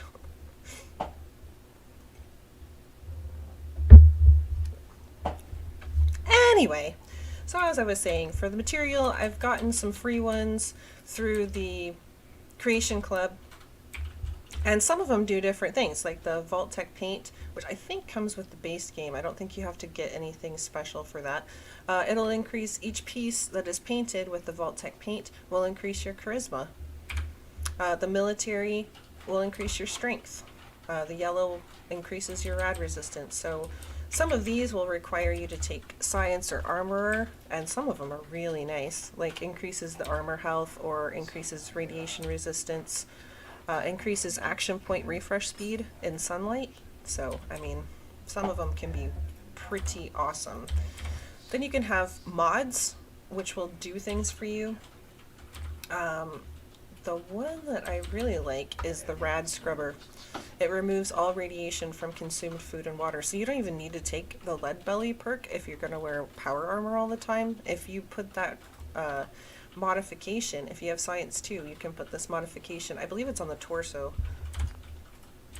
No, it's on the helmet.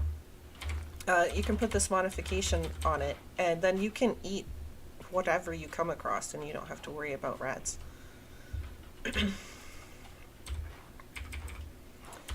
You can also put a headlamp. I like putting a headlamp on because I think by default I don't think you can use one. That's a question mark for me. Like I showed you the Pip-Boy light. If you long press tab, which would usually pull up your Pip-Boy, you can turn on the light and you can see when it's really dark. You can turn on the headlamp on your power armor and see as well. But again, that makes you very noticeable to enemies. So every piece has materials that you can put on it, and they have the miscellaneous mods, like arms will have different ones and require different perks sometimes to be able to apply them. Unarmed attacks cause bleeding damage if you have the Rusty Knuckles mod. So you'd have to look through each and every one. Each one has bonuses and stuff that you can add to it.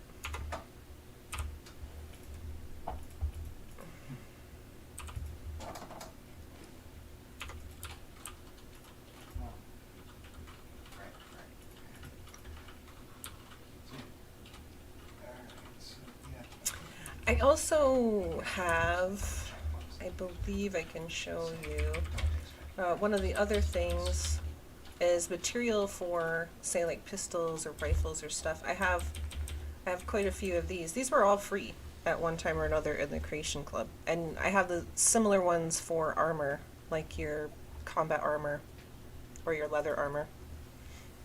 I like the Atom Cat one because I like the flames. I think it's cool. But I have some other ones as well. They were all free. You just have to check back in on occasion into the Creation Club and you'll find all kinds of stuff. I'm going to press T to store all of my junk at once, which really helps reduce my weight. I don't think I found anything that I would consider fancy junk. I use fancy junk, special junk, if you will, to decorate with. So I will have a little box and I will just have that full of my special decorating junk. Decorating in this game can be very time consuming and fiddly because sometimes you can go into, say, build mode and you can place something using the build mode. But sometimes it doesn't always work right, or it's not exactly where you want it, or it's not going to be placed. It won't go. Like build mode is like, no, I don't want to set it there. So then you have to long press E and then try to maneuver it right into the place that you want it and hope that no companions come by and just like trounce through your hard work and knock everything all over. Not that I'm bitter.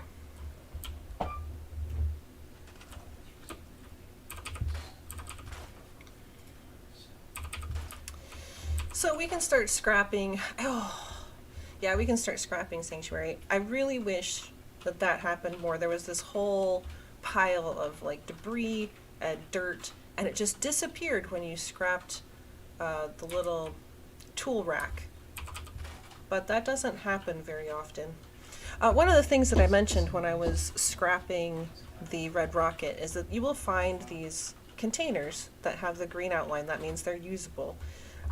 You can store it in your workshop, which means that you can pull it up later as a placeable, and you won't have to use any resources. If you accidentally like start picking it up or start placing it in the workshop, you can either do no or you can hit tab again, I think, and it will go away. So if I pick this up and I start moving it and I'm like, no, I don't think I want it, tab, it'll go right to, it'll like just zoom right back to where it was. But yeah, you can pick these up and you can move them around.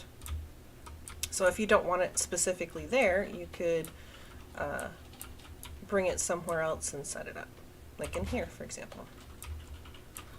This does have a green outline, but I'm going to go ahead and scrap it anyway because I want the resources. And if I'm going to make chairs, I'll make ones that don't look like that, because I'm a bit of a decoration snob, I'm not going to lie.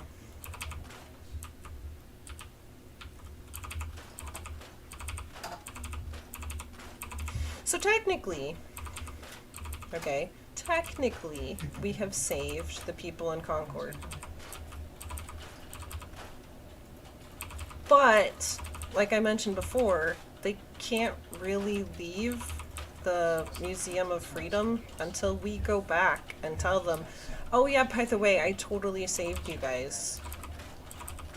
And it's safe to leave. So they'll just stay there. Basically forever. So if, I mean, I believe, nope. I know one of the suitcases here has a lock on it, I think. I was going to get some XP, but we might have already done that when we came through here before. I did loot it. I was like, nah, I'm not going to take it, but setting it up isn't bad. It'll give another opportunity to talk about the building mechanics and stuff. I talked last time about like street lamps. When you hit R to scrap, it'll show you the different materials that you'll get and the amounts. So these are all of the different bits and pieces you're going to get just from scrapping this one street lamp. And then it says to hit enter, but you can also hit E to confirm. So it's just R and E. That's what I use to scrap really quickly. And this whole house has a yellow outline. So that means that it's just one big scrappable object. Which also means that once you clear this pad all off, you have this nice, flat, even surface to start building some buildings on, which is a good reason to actually scrap Sanctuary. It is, I think, one of the biggest settlements that you can get. Even with the DLCs, and you get some pretty decent ones in Far Harbor. But I think Sanctuary is like the single biggest. I'm not 100% sure about that. You can probably look it up and prove me wrong, but I'm pretty sure it's one of, if it's not the biggest, it's one of the biggest. So there's plenty of room here. Unfortunately, or fortunately, depending on how you look at it, these that don't end up with the yellow outline, you can't completely scrap down these houses. But you can fill them with beds and decorations. So this could already be like a basis of some settler housing, if you don't want to build up your own buildings for them. So if you're not interested in the building at all, you could just, just slap down some beds in some of the rooms and call it good. Personally, I like building. I think it's really fun. I can lose track of time while I'm doing it. But I know that some people just don't enjoy it. They think it's fiddly and it's not really why they play the game. They want to go out and kill stuff or complete quests or try to save the wasteland or whatever their motivation is. And building settlements really wasn't, what they had signed on for. And I can understand that.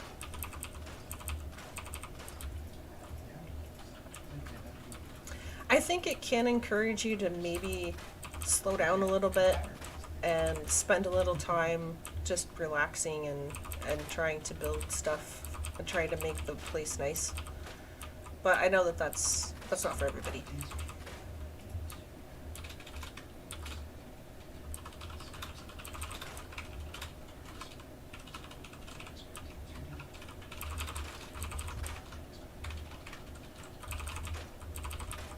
Did it come on? Did it come back on for everybody? I mean, I've just been blithely talking away, but I just kind of assumed that it continued working. Can everybody see now again?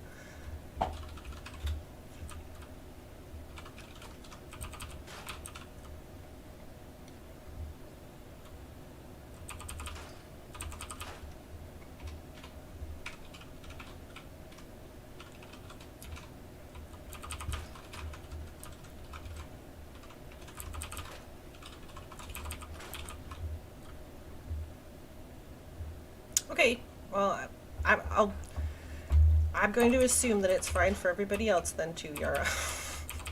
And we'll just continue on. One good thing to know is that when you have dog meat in your settlement, he likes to go to any dog houses that are actually in the settlement. So if you're going to take Sanctuary, there's actually a couple of different dog houses that are dotted around. And if you leave him here, like if you take another companion and you just tell him to stay here in Sanctuary, he can look like he's gone. Like you can't find him anywhere. And there's a couple of different ways that you can negate that. One is coming directly over to wherever the dog houses are. And I go ahead and if I don't build him his own, like if a settlement doesn't have one and I plan on keeping him there, I will build one for him. But if I'm going to take Sanctuary and I know that there's already dog houses here, I will just go ahead and move it to a central location so that I can check it really quick without having to worry about going and roving all over my settlement looking for dog meat. You can get other dogs, and there's a couple different ways to get dogs for your settlement. One of them is a trader in the Far Harbor DLC. He sells you named dogs. They're not just like attack dog or something like that. He actually sells named dogs, and they are just, they're just the most adorable things that you've ever seen. And they improve your happiness of your settlement, and they also provide defense. So it's just a good thing to have.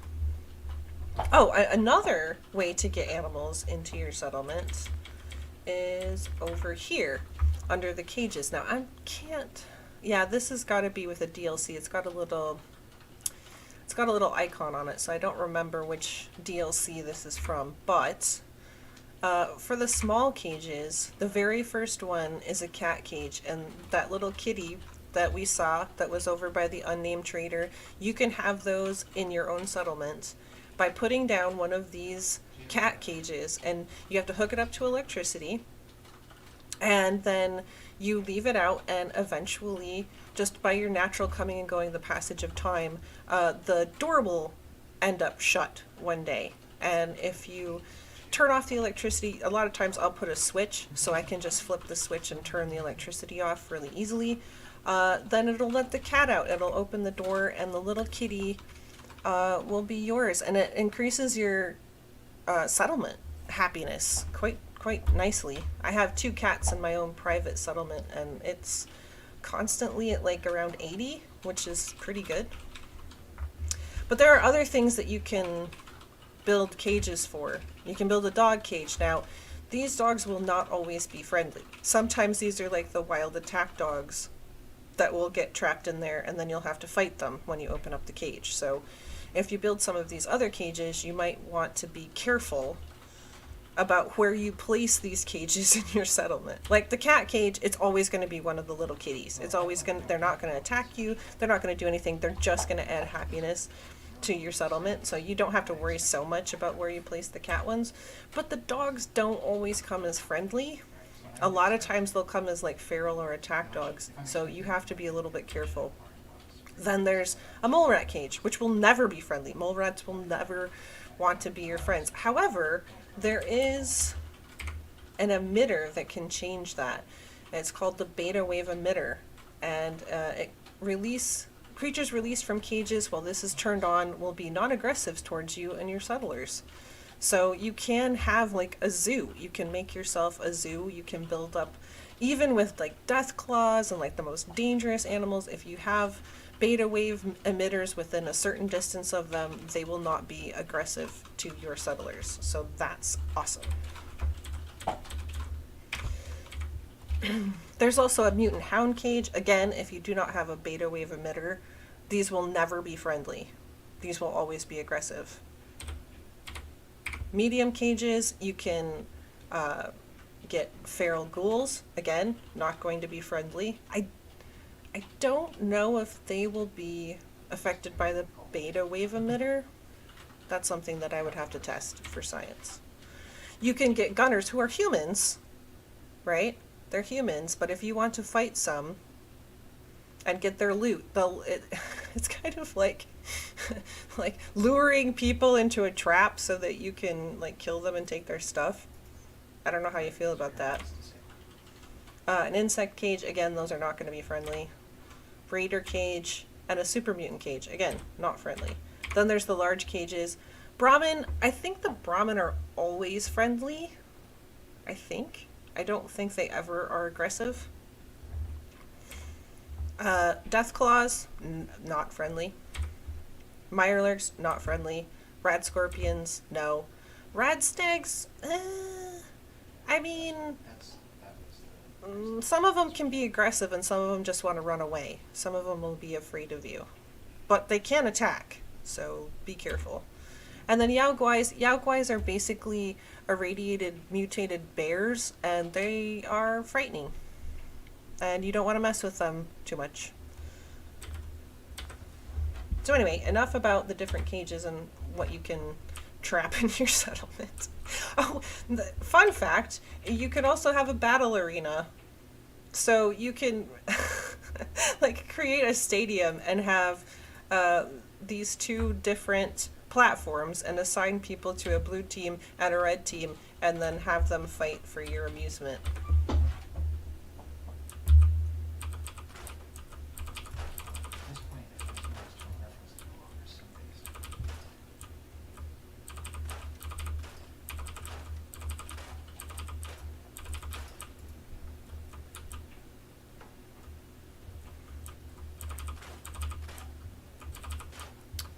Is there anything else? Oh, I was saying that there's like raider stuff that you can put out. I think some of that requires, yeah, like that requires a skull.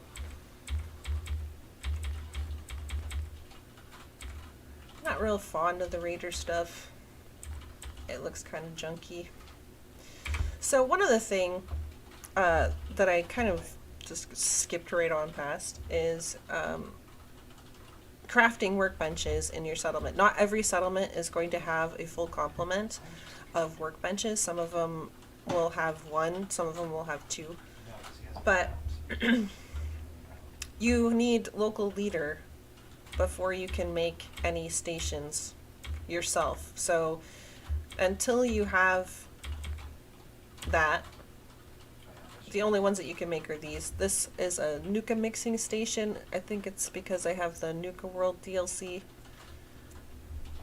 You could just build those, and then you can take different flavors of Nuka-Cola and mix them together to make different ones that have different effects.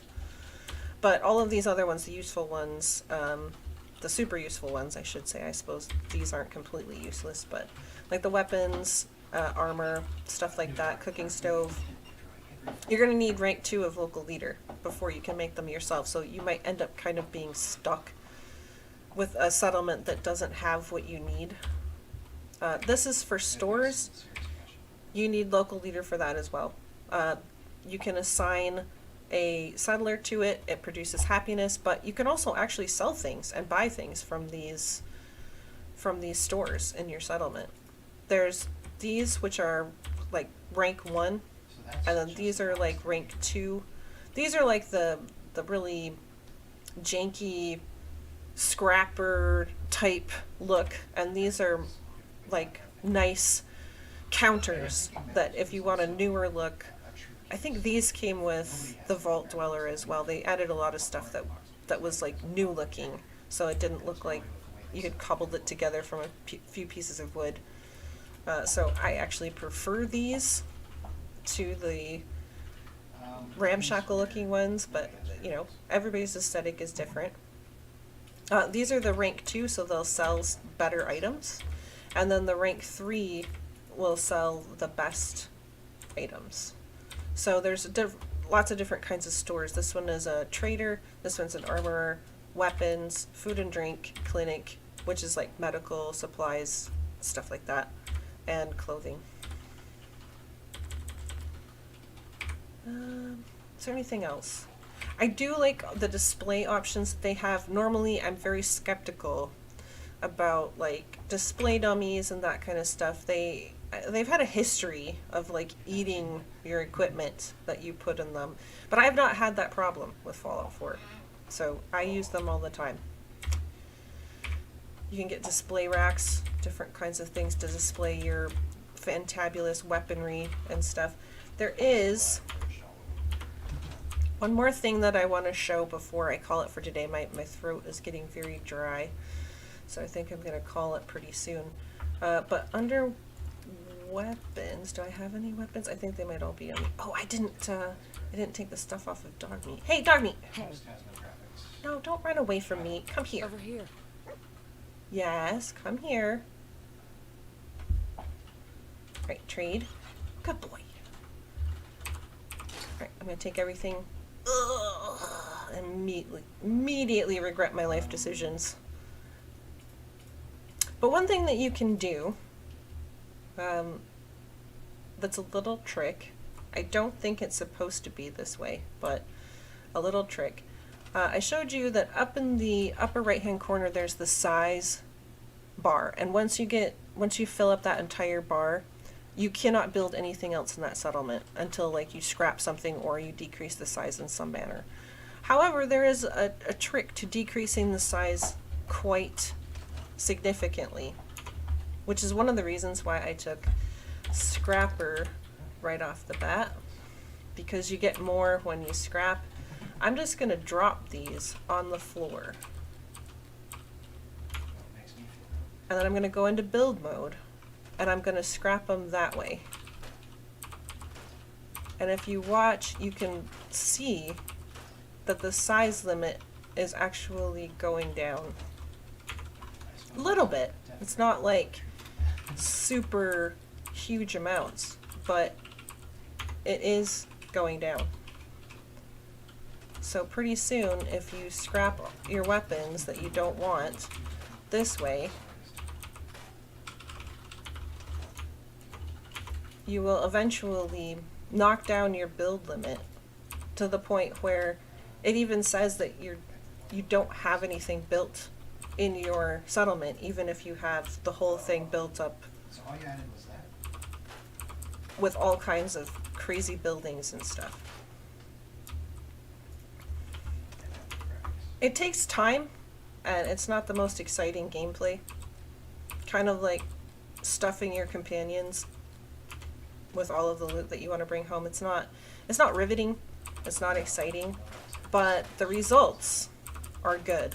And so if you take a little time and you're a little bit patient, you can really work things to your advantage if you know some tips and tricks.